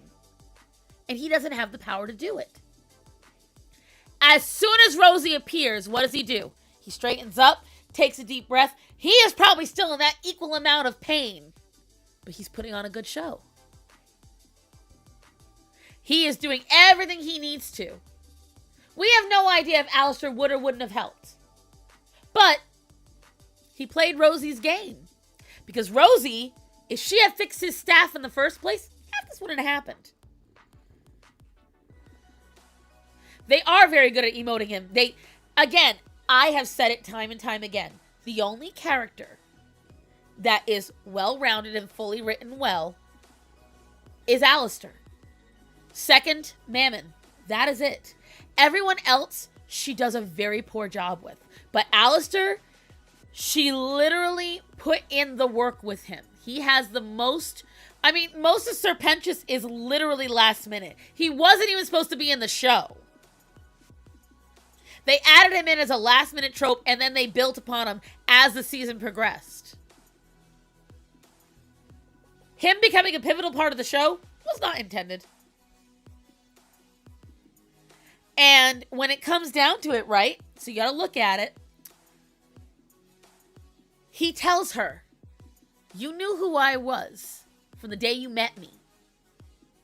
I follow the people who ships Alistair and Emily in that scene. I saw that! That was so funny. I don't know why they would ever ship the two of them together. Makes no sense. I am actually all about... I think Alistair is in love with Lilith. Because in the pilot, I originally thought Alistair was her dad in disguise. I really did. When I, whatchamacallit, when I watched it, you watch Alistair walk up to the portrait of the royal family. And he's looking over everyone, and then he goes to Lilith, and he goes, mm-hmm. He looks her up and down, his eyebrows go up a little bit, you hear a little happier hum. I believe that there's a part of Alistair that's in love with her. Because she's the most powerful. She can control him. And I believe part of that is what he's attracted to. I think that they push this Arrow Ace thing, but it's going to all get exploded once that happens. But we got the short King Lucy, I know, right? And the fact that he is so anti-Lucifer, and always has been, it shows jealousy to me. It's always shown jealousy. No, somebody on Instagram ships them and it's cute. I saw it, but I don't like that shit. I personally think all signs point to... Because in the song from last year, where Charlie goes and sings to all the cannibals, when it's just Rosie and Alistair, that's where Alistair's being genuine. They both said that they would want to guide and show Charlie the ropes. Alistair got that power kink. Alistair is a brat. Confirmed! I'm gonna binge watching Has-Been while I clean today. Do so. Do so. I did not like the song where Vox shamed Lucifer, but boy, I loved Lucifer's version, and then I loved when Vox sang to the angels. Those back to back, it's awesome. Oh, it's awesome. Really like it. Alistair and Vox had great songs this season. They did. And I really did like Hear My Hope. I liked all of Sarah's songs. I assume it's because evil, intimidating guy, ex-golden retriever, good girl trope. I'm a sucker for a big, bad golden retriever. Yeah, and that would make sense if they were the kind of characters that would be like that. But honestly, Emily doesn't seem to be that kind of gal. Honestly, if anyone seems to be, like, asexual, it'd be Emily. She does not give off energy of having anybody. She gives off none. She gives off sweet, cute nun vibes. Which she should. She's an angel. I like the character. Here's the thing. I don't like Lute's character because I feel she's a wasteful character. They drop the ball on her. She is wasteful. It's no longer useful to have her do any of the stuff she does.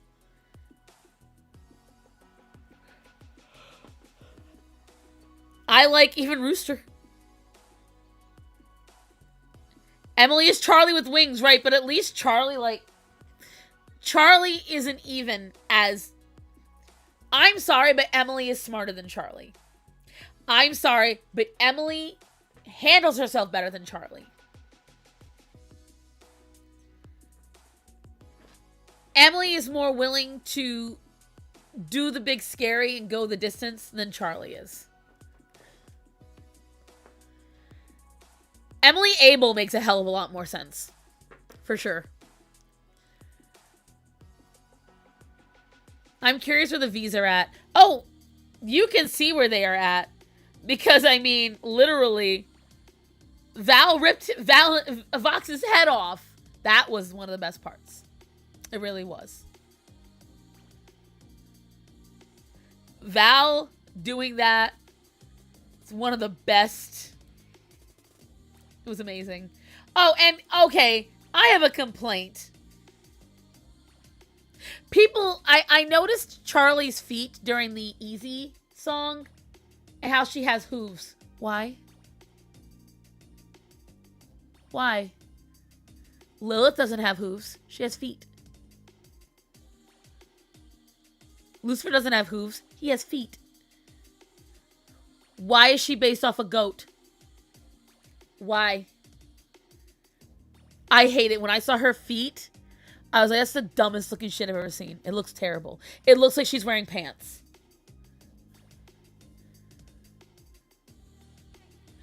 Oh yeah, they have very similar voice actresses. They sound so similar.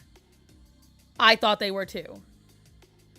I know. I loved that. No, my favorite part. I'm from fucking Florida.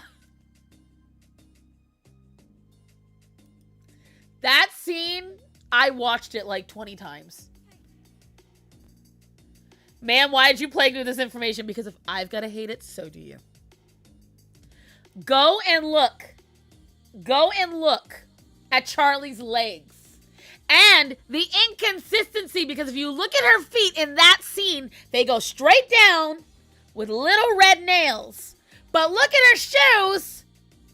In every other scene, they're normal fucking feet. Nope. Literally look at the scene where she makes the deal with Alistair. Normal fucking shoes. Normal fucking shoes. It's very annoying. Very annoying. I will make you. What was that? Also, baby, I think I need another cup of coffee.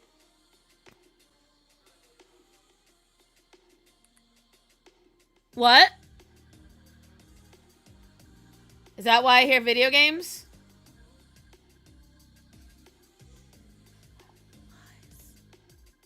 Rooster was funny. I liked Rooster. Yeah, go team. So means you're gonna help us? Fuck no, that's dangerous. I'm getting out of here.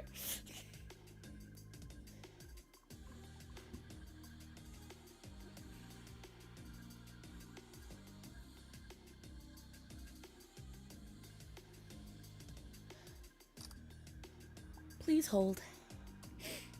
I'm doing my own work right now. I'm gonna force you kids to see. You're not gonna have a choice.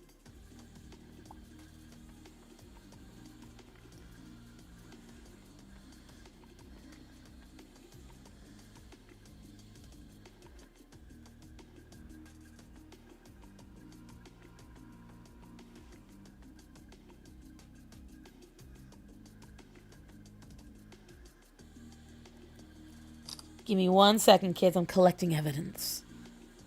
Rooster's a realist. Penny eye glaring. Is she glaring? She's not trying to. Penny. Penny. What are you doing? No one's even... Here's the thing.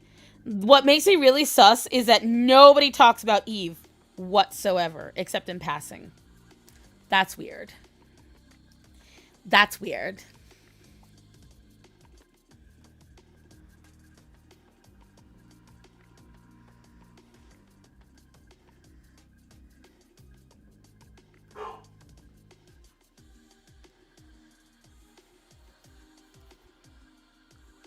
Oh, God.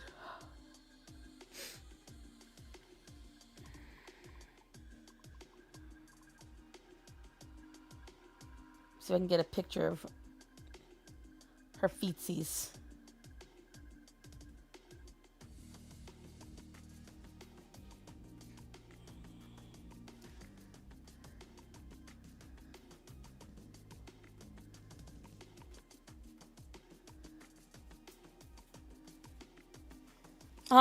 Evidence of inconsistencies. I love it.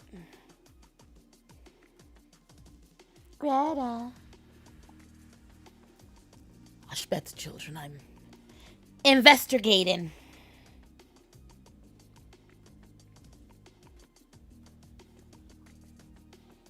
Oh, and everyone's so mad at Alistair about talking about how he doesn't like being touched. He does it to Charlie. There is literally only like 3 characters he touches in the whole show. Everyone's like, oh, but he always touches everybody else. He only touched Charlie. You're just a little picture show. Oh my god, and the amount of people that want Charlie and Alistair to be a couple. God almighty. I get such a kick out of the people that are all about fucking LGBTQIA plus until a hot boy comes along. Then they're like, I changed my mind.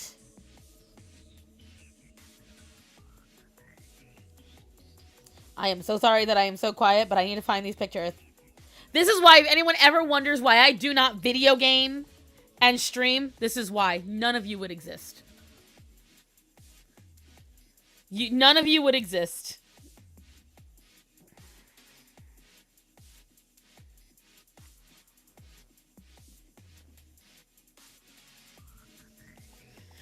I would not be able to. She said she sent me pictures of...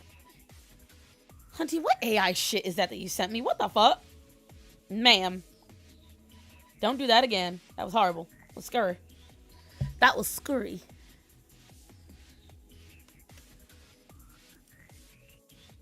Alright. Okay.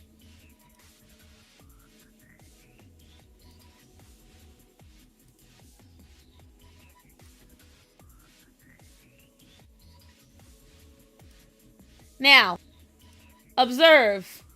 This is her foot in its natural habitat. Okay? That's Charlie's little cloven hoof. I'm just a figment of your imagination.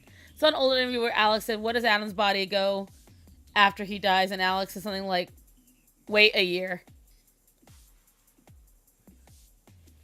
That's a weird statement. Okay? Here's Charlie's foot. Notice. Okay? And here's Charlie. Last year, when she made the deal with Alistair.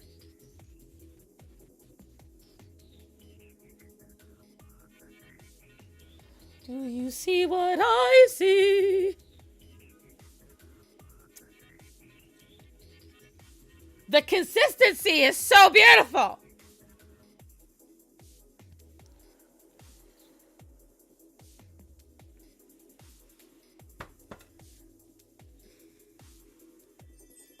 And so when everyone was like, excuse you, but that makes sense.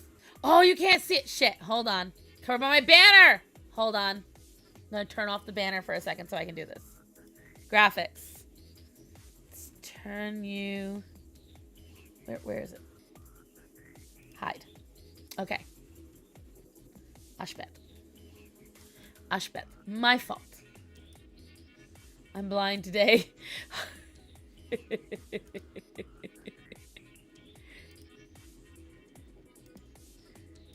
Now, I'll show you again.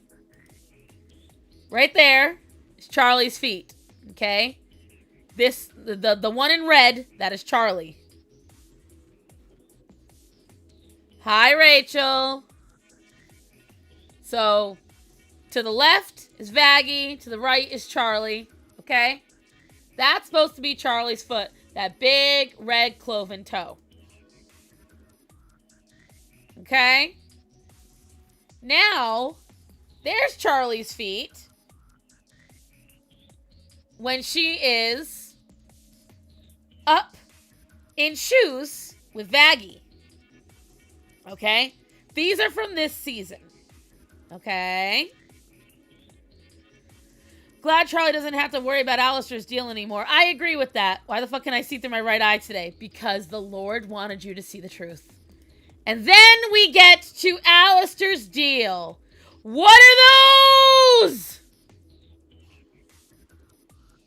This is her without shoes on, by the way.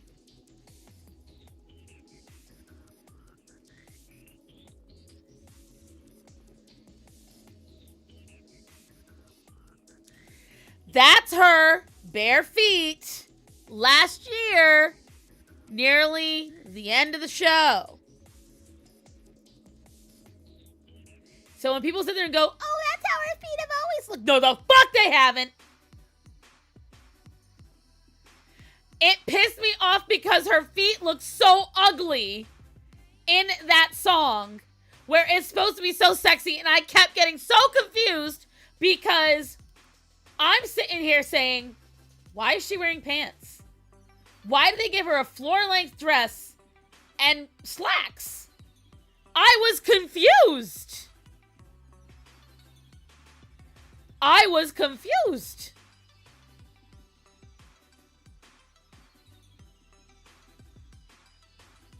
Thanks, I hate it. Me too. Me too. Because tell me you didn't think she was wearing like red tipped high heels and just long pants. That's what I thought. That's what I thought. I was real confused. Didn't make any sense to me. And then when everyone said, oh, that's how her feet always are. Okay, well, what are these? Because clearly already her feet are different because they end right here. So what is this long ass thing right here? Okay, start with that. If her feet are like that, what's going on here? All right. And second of all, because it's design. It's design. And you look right here. Well, I gotta hide that so you can see it. You can see those. It doesn't matter how crunchy it is. The crunch is not the point here. Look at the difference in the foot shape. Where did my cataract go? The truth has set you free.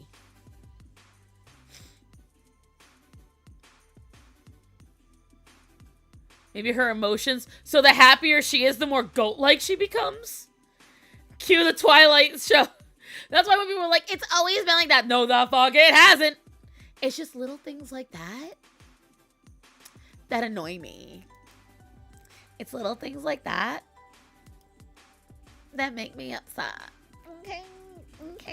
Okay. All right.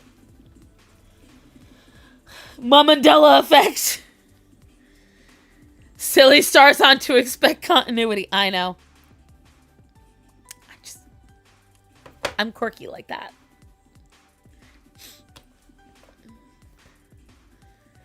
I didn't even give a fuck about her foot till now. But now you do. I didn't either until that scene. I did not give it a second thought until that scene.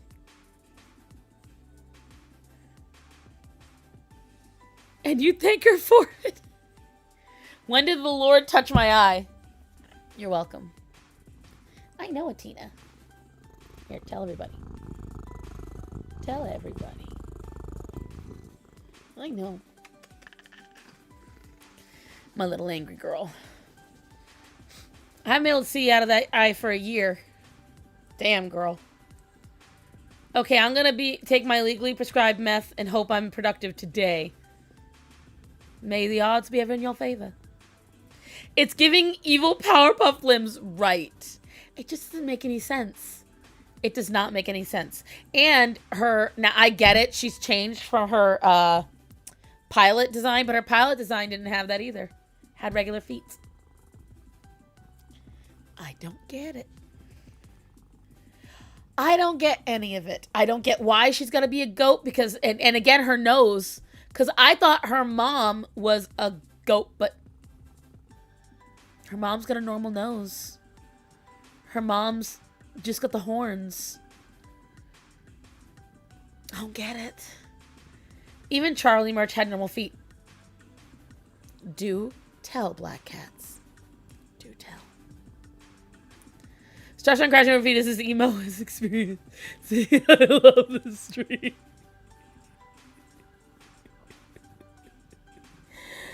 Everyone praise God. Emo can see out of her eye again.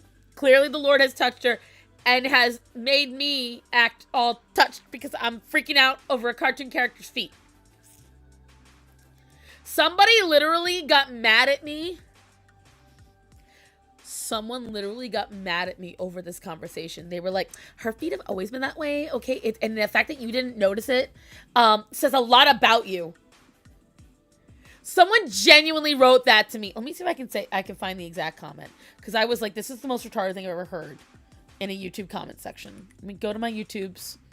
Go to my notifications. I'm going to see. Because I've had a lot of people comment to me lately about has-been. Let me see.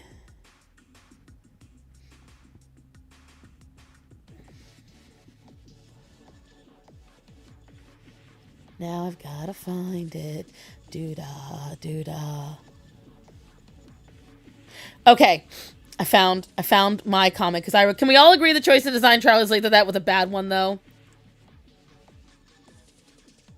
No, we can't or have to agree with you. She's fine as is. The fact that you thought she had normal feet when she's been shown with hooves says a lot about you.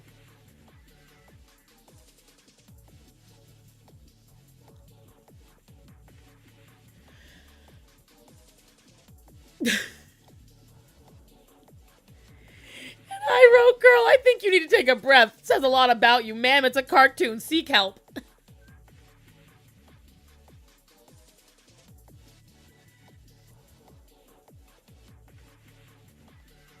Why, Linda? So this is like what it's like seeing a woman's ankle for the first time. You need to send me a screenshot of that. I want to see it.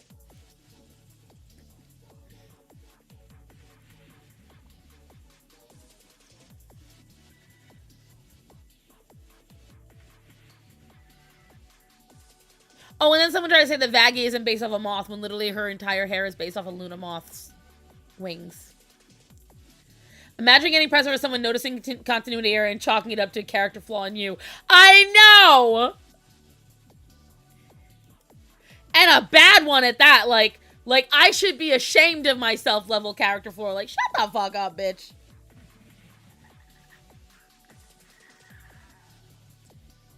You show up too. Oh my god, are you okay, Emo? I'm gonna screenshot this conversation for all of you so you can see it on drama screenshots. Let me go over to drama screenshots and post it for you kids now.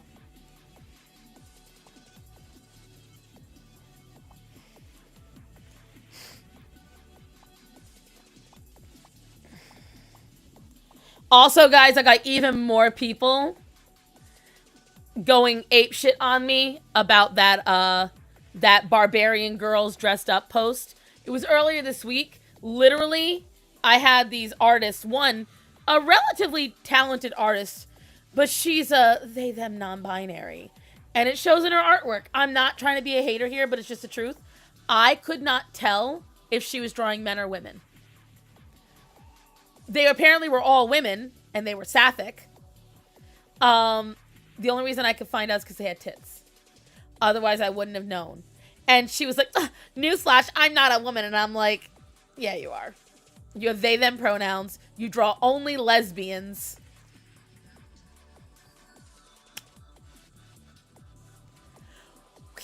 She's been here the whole time, HG. She was just below camera. The art style is a choice, but not all choices are great. Maybe they wanted to lean to a sadder... I know how to say it, but I don't. With a little familiar... I guess so. I don't know. Am I secretly in a rubber room and haven't woken up from my own delusion yet? If you are, I'm there with you. Oh, no, they, them. Go... If you want to go have a little bit of a... go back a few days ago on drama screenshots. You guys... They were crazy. I had this one lady who had a mohawk, and she was a methany if I've ever seen one. And, bro, I turned to saying, may God bless you. Because there was no more I could say. I genuinely wanted these women to, like, heal from whatever fucking trauma they have created on themselves. And also, because I had nothing else to say. And the artist, this major artist with a large following, said... Maybe if you spent more energy on drawing than this, you could actually understand anatomy. This bitch did not have good... Don't talk to me about anatomy when you can't even draw people in the proper gender, ma'am. You can't even draw yourself in the proper gender. Like, let's get that out of the way. Half of them were saying that I was jealous of women, and I'm like, you guys already know firsthand. You've seen my comment sections back when I was doing bigger. If I wanted to, I could make money on OnlyFans tomorrow. Fat kink still is a thing. May not be what it was, but back when I was a lot, like, making, good numbers on my views, I could have easily joined the body positivity movement again, dressed scantily, and done what J-Bay did, or Tess, or any of them. Back when it was actually profitable to do so. I could have joined that. I didn't. If I wanted that life, I'd have done it. People that live to argue and re over everything. Right. Oh, they were saying essentially I was a trash human being, that I was lonely, that I had no life. Mind you, during all of this, you guys already know, I was live streaming. I was editing and posting videos. I was going and helping out at work. I was helping my dad out with all the stuff going on with him, taking care of all these animals. I was cleaning. I was rearranging the house. I was meal prepping. It was just easy to dog walk these bitches while I was doing it. And they're constantly trying to say, oh, well, you're just jealous because they have a bigger following. If that was the case, then I wouldn't be friends with half the YouTubers that I'm friends with. And I would brag about knowing them a lot more. I would utilize their names a lot more. If I had, like... People now... Oh, I read that. I already read that. I looked away the moment she jumped down and I just... Oh, yeah, she's been here the whole time. Star 2 classy. And I very... Because, like, no matter what I felt... I did not jump to their level. I said it to you guys in drama screenshots, but I did not say it to them. Star Son is not disrespectful. Right. No matter how I feel, I knew going to their level was not going to make a productive conversation. Because all of them were convinced I was trying to be a pick-me. You guys know full well I have pissed off men just as much as I've pissed off women, and I don't care. I just have opinions. And the thing is, they're like, you don't know what you're talking about with social media. They clearly didn't have that intention. The fuck they didn't. It's their job. Their job is to get noticed. Their job is to have people click on their photos and their videos, to share, to comment. That is their job. That's how they make their money. Do not tell me they would not utilize minor rage baiting. Everyone does it. Everybody. And you're going to sit there and act like you're shocked when somebody is rude to you? I'm sorry. So yeah, it's been quite a week. In terms of online shit. Athena. Calm yourself. Meanwhile, she's on identity crisis and looking into a meth. Oh my God. Did you? And, oh, she was... There's a phrase about demons freaking out when you invoke the word of God. You guys, she was crashing out. She was getting worse and worse and worse. Oh my God. You've got to go. You have to go read the screenshots. If you have the time and you are bored, go and read them. It is so funny. They're sitting there going, well, you were insulting and mocking them. No, I wasn't. As a matter of fact, I complimented them. I said the outfits were good. I said that the background was good, that the composition was good. And I said, get your bag. I just said, don't play a victim. I've got to vacuum these. Starman did the cat boxes right before I started streaming. And I didn't think to vacuum. I should have. It's grody. Oh well. It is what it is. I should have did it, but I didn't do it. And I'm so sorry, kids. You had to look at all that. She went full retard. They all did. They all did. What was funny is they kept qualifying themselves like, obviously, nobody agrees with you here. Yeah, because you're all from the same circle. We don't know each other. No, but you're all brainwashed in the same way. Well, if none of us are agreeing with you, clearly you're the one in the wrong. That is not how facts work. That is not how these things work. It's just not. If all of you are disagreeing with me, it could be that all of you are under the same mentality, and that's it. It's called an echo chamber, sweetheart. Thankfully, because it went a full week without me hearing anything, and then they started up again. And I've kept the people that have come back after a week or two, I'm like, why are you doing this? You're not going to change my mind. You're repeating the exact same tired shit everyone else before you said. I don't care what other people said. But you care enough to say it to me? Sometimes it's not worth going back and forth. Oh, yeah. I just kept stonewalling them. People probably started screaming after they stopped talking to Star. For real. Half of them blocked me. It was hilarious. These women that were unbothered by me and they had to call me out were so unbothered they had to make sure I couldn't talk back. The earth is flat. Everybody agrees. That's what she sounded like. Yup. Exactly. On to other things, though, that are based in reality. Who saw my short about Campbell's? Who has heard? Because Fluffy Paw was supposed to remind me. I just remembered it. She never did. If you're still here, Fluffy Paws, I blame you. Who heard about what's going on at Campbell's? Anybody? It's kind of crazy. Cry bullies be cry bullying, right?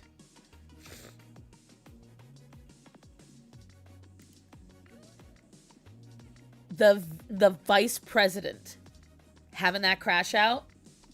Here's the part, because everyone's like, oh, it's backlash for what he said. How he, because I clicked on it because I thought he was just mocking poor people. Come to find out, honestly, he wasn't wrong in what he said. I just got spooked by a loud knock on my office door. It was my Secret Santa. Oh, I didn't think anyone would start it this week. Yeah, it's a little early, huh? Oh, they're drawing names.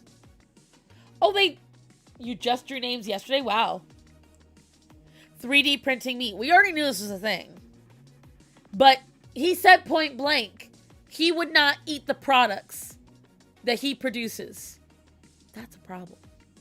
When you will not eat the products that your company makes that you make money off of because they are not healthy. You yourself say they are not healthy.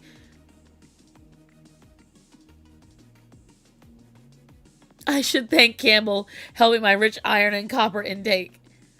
He literally said the chicken is 3D printed. It's lab grown meat.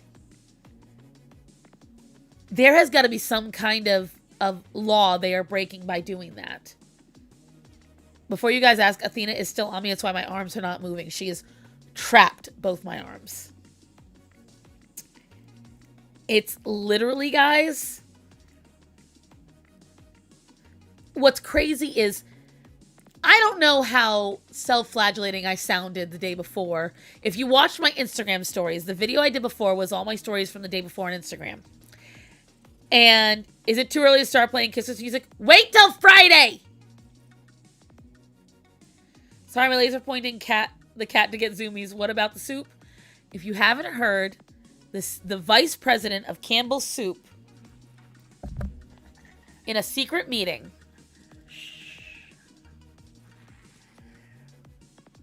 She's got to let me know she's pissed first. In a secret meeting, I know, Athena. You better now. You hear how mad she is?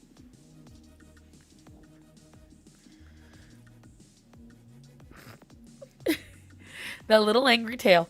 Anyways, the CEO, not the CEO, the vice president of Campbell's Soup. Athena, I'm anchoring my hand. Shut up.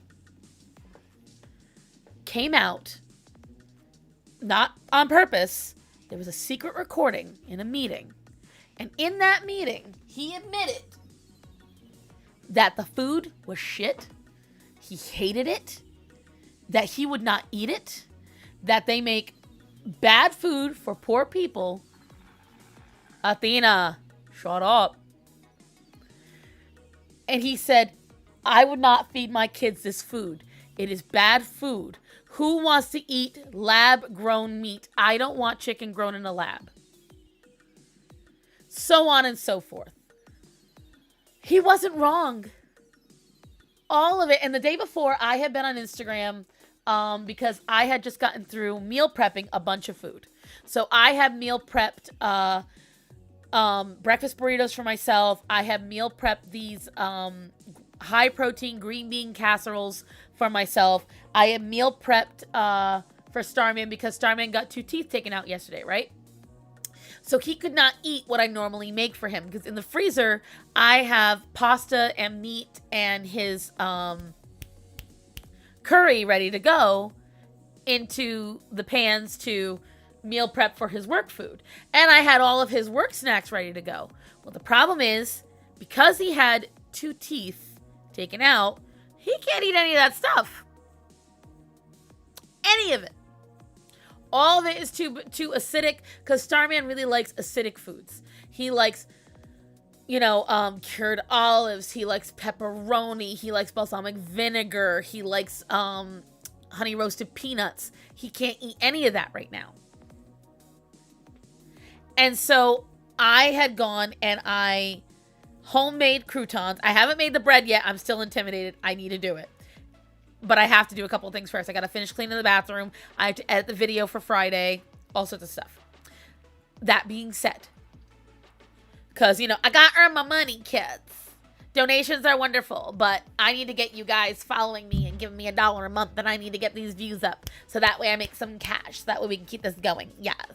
And so when it comes to that, I took all the bread that I had in the freezer. I cut it up. I made croutons, which, fun fact, if you want to make stuffing, guys, you can make your own stuffing directly from scratch. You do not need to buy a kit or anything. The keys to a good stuffing is homemade croutons. How do you make homemade croutons? You take bread, you cut it up, and then you roast it in the oven for a few minutes. That way it becomes briquettes. Then you take that, you season it with a mirepoix, so you get carrots, you get celeries, you get onion. You mix all that together along with a really good beef stock. Fun fact, I used yogurt to add extra protein. So I put in the vegetable stock, I put in onion soup mix, and I put in the yogurt into a slurry.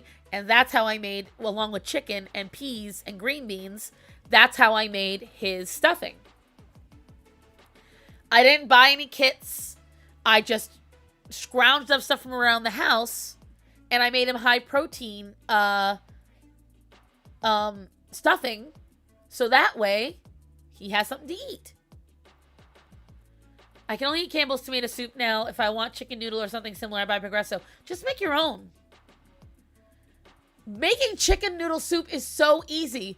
Just get chicken broth, really good chicken broth, get egg noodles, and then just buy a bunch of vegetables and put them in the pot and let it boil. That's it. All my homemade bread is briquettes. Master Baker here. I believe in you, Linda. I believe in you. I've had the flour and sugar, all of it, the yeast. I've had it all out, sitting and waiting. I make my own stuffing. I made the sourdough bread for it yesterday. I want to make the bread so bad because I have all the pans and everything to make my own sandwich bread, and I just keep putting it off. I want to so bad. I've got the butter. I've got everything. I've watched the videos. The problem is, because I was so emotionally drained for the last year and a half, it shell-shocked me so much, everything that went on last year and a half. Especially everything from April till essentially now. I had to decompress so bad that even though I wanted to clean everything up, it was so hard. It was so difficult to get up the effort to get up and do it. And I look at it and I get madder and madder at the mess, but I couldn't do it. I'm still not fully there. Right now, I told Moon, because Moon asked me a little while ago how I was doing, and I'm like, and Michelle asked me the same thing, and I am trying to rebuild structure. I operate great on some kind of structured system. Every Monday, I get up and do A, B, and C. Tuesday, I do A, B, and C, so on and so forth. I'll just try to keep improving pretty soon. Hello, Laura. And so, like, right now, that's what I'm trying to do, is build the proper system. So that's where I'm currently at. And once my system is up and running the way I need to build it, the way it's going to be most functional for me, it's going to be great. And I'll be back to, if you guys remember back when I was on time every single stream, I wasn't even a second late. My videos were always up at 3 o'clock on Thursdays. I had them every single week. I miss that. I loved being punctual, and I was so good at it. And that's how it started, the late thing. Choco used to just make it as a joke. It was just a joke for Choco. And then, because I had so many other things to do, I started and then it started to become true. And now it's just a verb to be, it's understood. And so I'm having such a hard time balancing still. I'm getting there. There's still so much to clean up. Because it was essentially a year of me not being able to do it at all. I would do one good overhaul, but then no upkeep. And that's what happened a lot. And I hated it.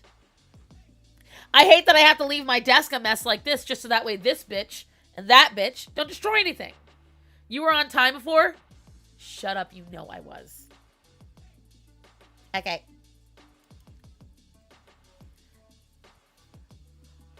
Thank you. Someone defend me. Thank you, Raven. I used to be all the time. So much rising. See, and that's the part of that's intimidating me. It's not the mixing of the dough or making or blooming the yeast. That's not the problem. It is the punching it down and kneading it. As you guys know, I have 2 messed up wrists. I'm afraid of that part because I have carpal tunnel. Did my comment get yeeted? What comment, baby? It must have. I don't see a comment.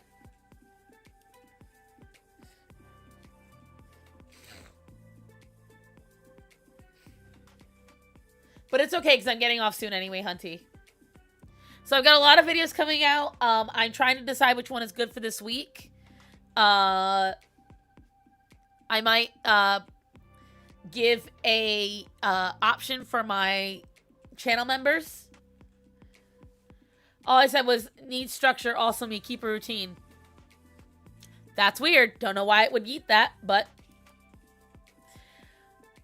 the best way to do it is just to do it. And that's what I've been purposely doing. I haven't sat down and created, because the problem is sometimes I will structure a routine without feasibly realizing what's going to go into it. Not a fan of mixing the dough and kneading is okay. Yeah, because I'm afraid of it hurting, frankly. We will be seated. Biscuits require very little kneading, but I don't want to make biscuits. I want to make sandwich bread. I want to make hamburger buns, and I want to make sandwich bread. And I know in theory, it's not going to take that long, but there's several reasons why I'm afraid to do it. Leaving it aside, I don't know if I can leave it in the stove or not. I don't want to forget about it. I love you, but that advice is annoying, even though it's true. I don't give advice that makes you happy. I give advice that makes you better. And so, like, that's where I have to wait until I am at the point where I'm like, fuck it. I just need to do it. Like, that's how I have to get to. And once I get that itch, oh, it's so good. And I need Starman's help sometime because, again, with my knees and everything, it does make it a little more difficult. Like, our room still has stuff I haven't unpacked. From when we moved here.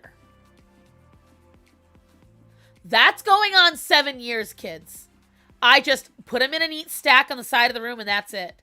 But do you know what really, really helps? Michelle McDaniel recently posted a video about the donut mom.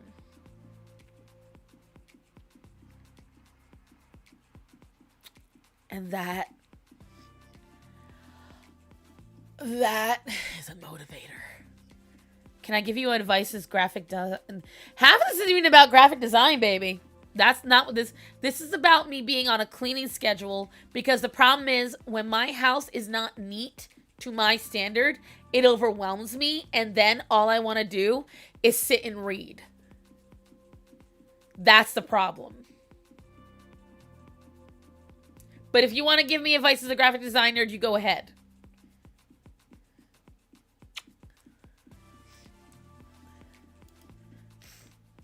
That's the problem I'm having right now. That is my issue. That is my problemo. Oh my God, these girls. Although, this one's been going back in the bathroom. So that's Ow. That's primo. We're thrilled about that. I saw the video, have you watched it, but maggots. And the worst thing is, like, if you live in the countryside, yeah, it can happen. 100%. 100%. I've seen it firsthand.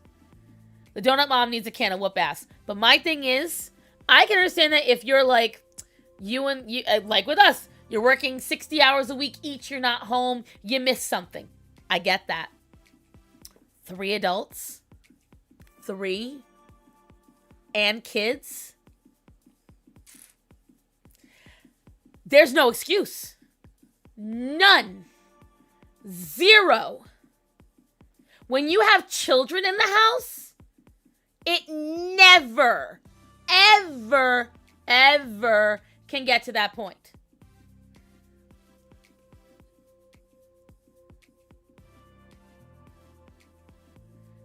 Oh. I just like this. It's not my personal thing. I just like putting it up.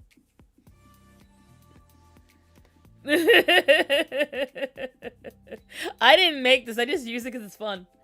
I don't care how old you are. Adulting is tough. I look at my house and I'm like, how the fuck is it that dirty already? Exactly. It happens. Bye, Raven.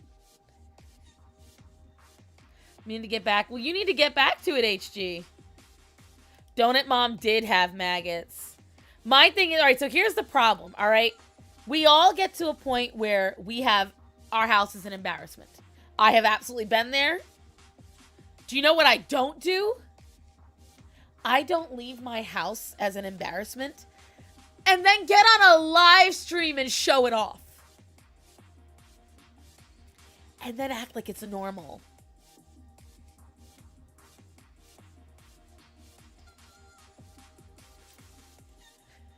She had... Okay.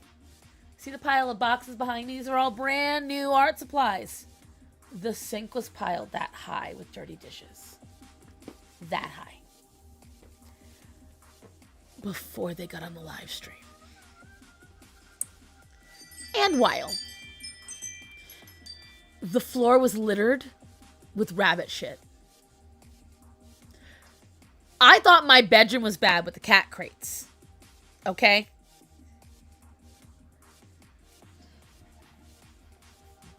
Athena.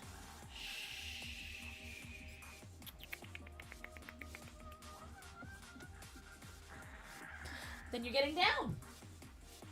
Nope. You can't get back up if you're going to be mean. You want to get back up, you got to calm the fuck down. Nope. I will tell you the one bad thing I always, because I run out of Swiffers. Once I run out, I forget to dust. And I will tell you, I am absolutely guilty of that, especially because I live down a dirt road. And because I use baby powder, and because I got so many animals, dust collects so easy in my house. Always has been the case. For as long as I have existed, especially in my own home, dust is my menace. But I need to. I need to just get one of those old school feather dusters. Right, it was stuck between the kids' toes. You read that right. You read that right.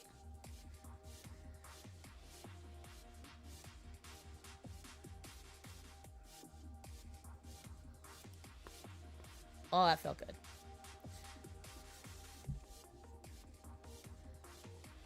And you know, you get into the room and there was just everywhere. Hay everywhere. Poop. And again, when it's one person fighting the tide, I can understand it. When there is 3 whole ass adults, there's no excuse. Kinda LMAO the graphic design ones get grace when we can't afford Adobe. Here's my thing. Adobe ain't that great. No one even uses it anymore. DaVinci, that's the one I use.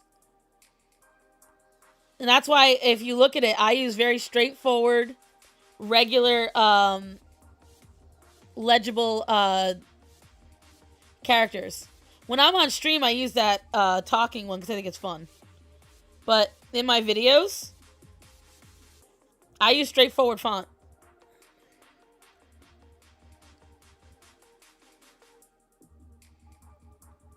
Hold on, I'm trying to fix something because something got stuck on my finger. This is very true. You are supposed to do it I do it every week to every 2 weeks, depending.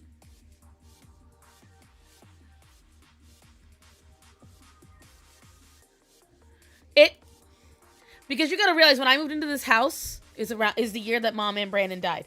And it does take a lot because you do get into a state of blindness where it's there, you know it's there, but it becomes normal to you, so you ignore it.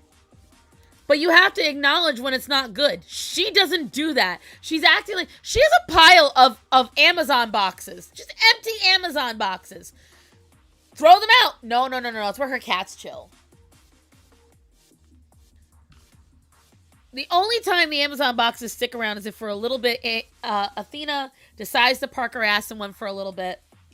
And then after that, Orion usually chews it up within the week. And then it gets tossed. And that's it.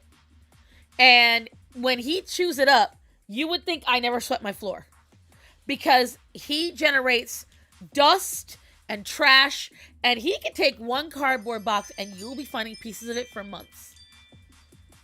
I only do it through my work account. I canceled my subscription a while ago, and I save $60 a month now.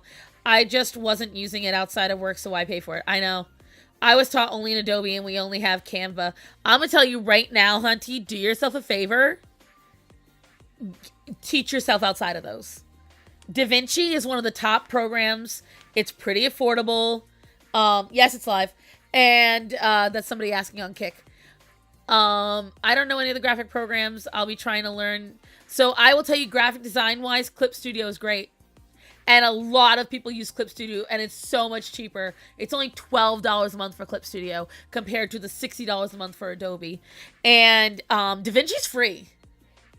Everything I edit on my channel, if it's not InShot on my phone, it is DaVinci.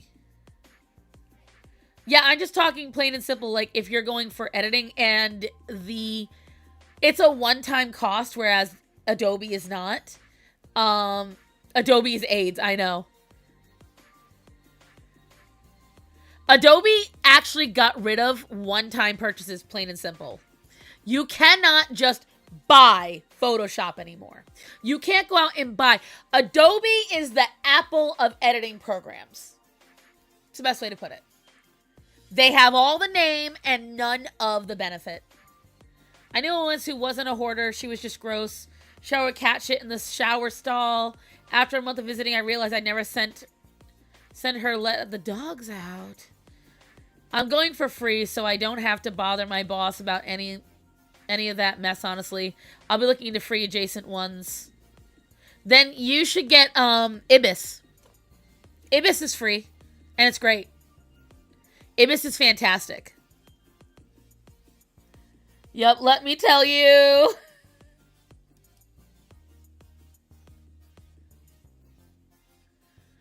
What's your thoughts on Krita? I know that Krita is good. I cannot function on it. It's not good for me. I know a lot of folks love Krita. My very first true digital program was Krita. I hated it. Clip Studio was like so much easier for me. My dearest Adobe. It's the same reason why I don't like Wacom is the only company I have seen that is the originator of their product that actually still does a good job with the product. Why the fuck? We work with gay-ass Chromebooks. Literally, the Affinity Suite is free now through Canva. Canva's not bad, but Canva's not free itself. You got to pay for it. And I hate Chromebooks. They're computers, but broken.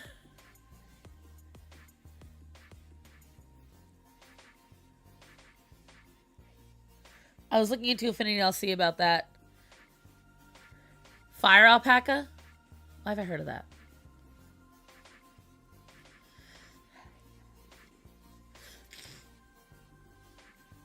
Let me see. What, Athena? It's a fidget spinner. What are you doing? I'm waiting, so I'm trying to see what Emo's gonna say.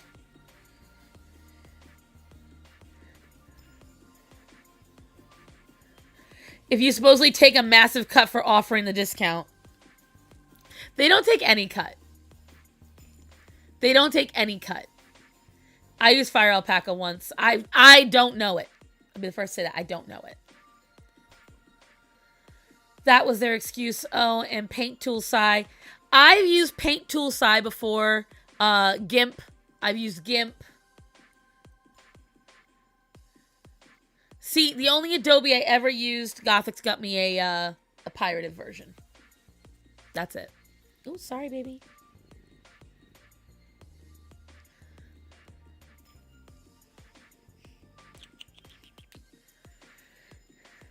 They made another D&D show? What?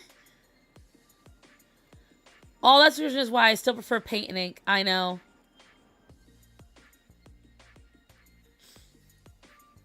I know exactly what you mean. What, Penny? Now I gotta figure out how to use all this shit. Ooh, ooh, ooh. To cancel the fucking student rate because they wanted to get you hooked. They get you learning only that because, again, it's just like, why does every school have iPads? Why does every school have iPads? I also tried GIMP. I think that one is actually more recommended for graphic design. I saw nothing but red. What are your thoughts on Critic? I already answered you, Dylan. You don't need to have a paid Canva account to access the new all-in-one Affinity design program. Only need a free Canva account, so you do have to sign up. Oh, I don't know Inkscape. I don't know Inkscape. I saw the flames of hell burst around me. Now you know how she lost the cataract.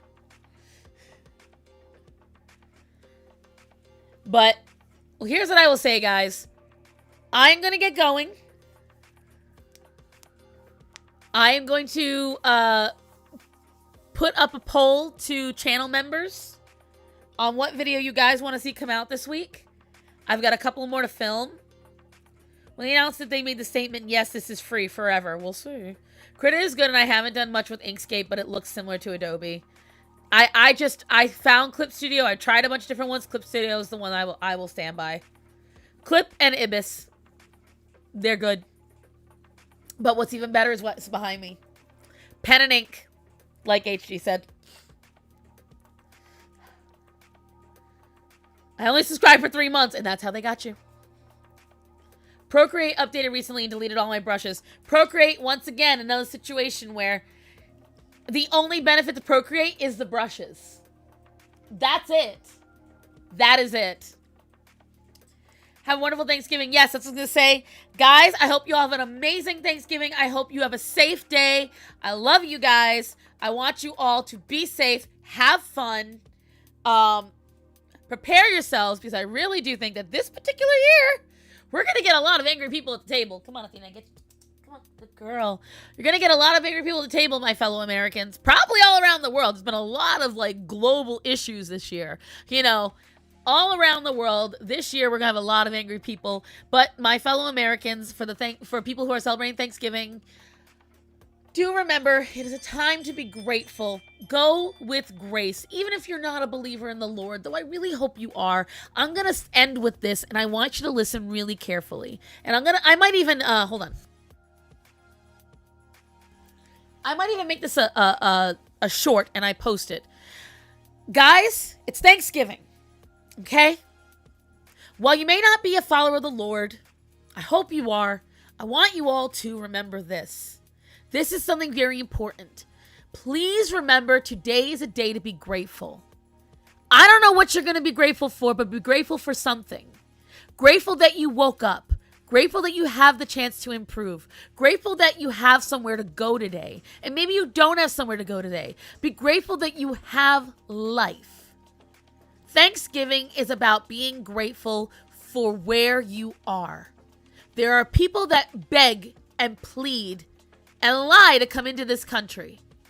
Because we are the greatest country in the world. Bar none. I will say that to the end of time. We offer the most for our people. So today, go to Thanksgiving with grace. Go to Thanksgiving with gratitude. Remember the people that are here with you right now at that table or in your life. They are there for a reason.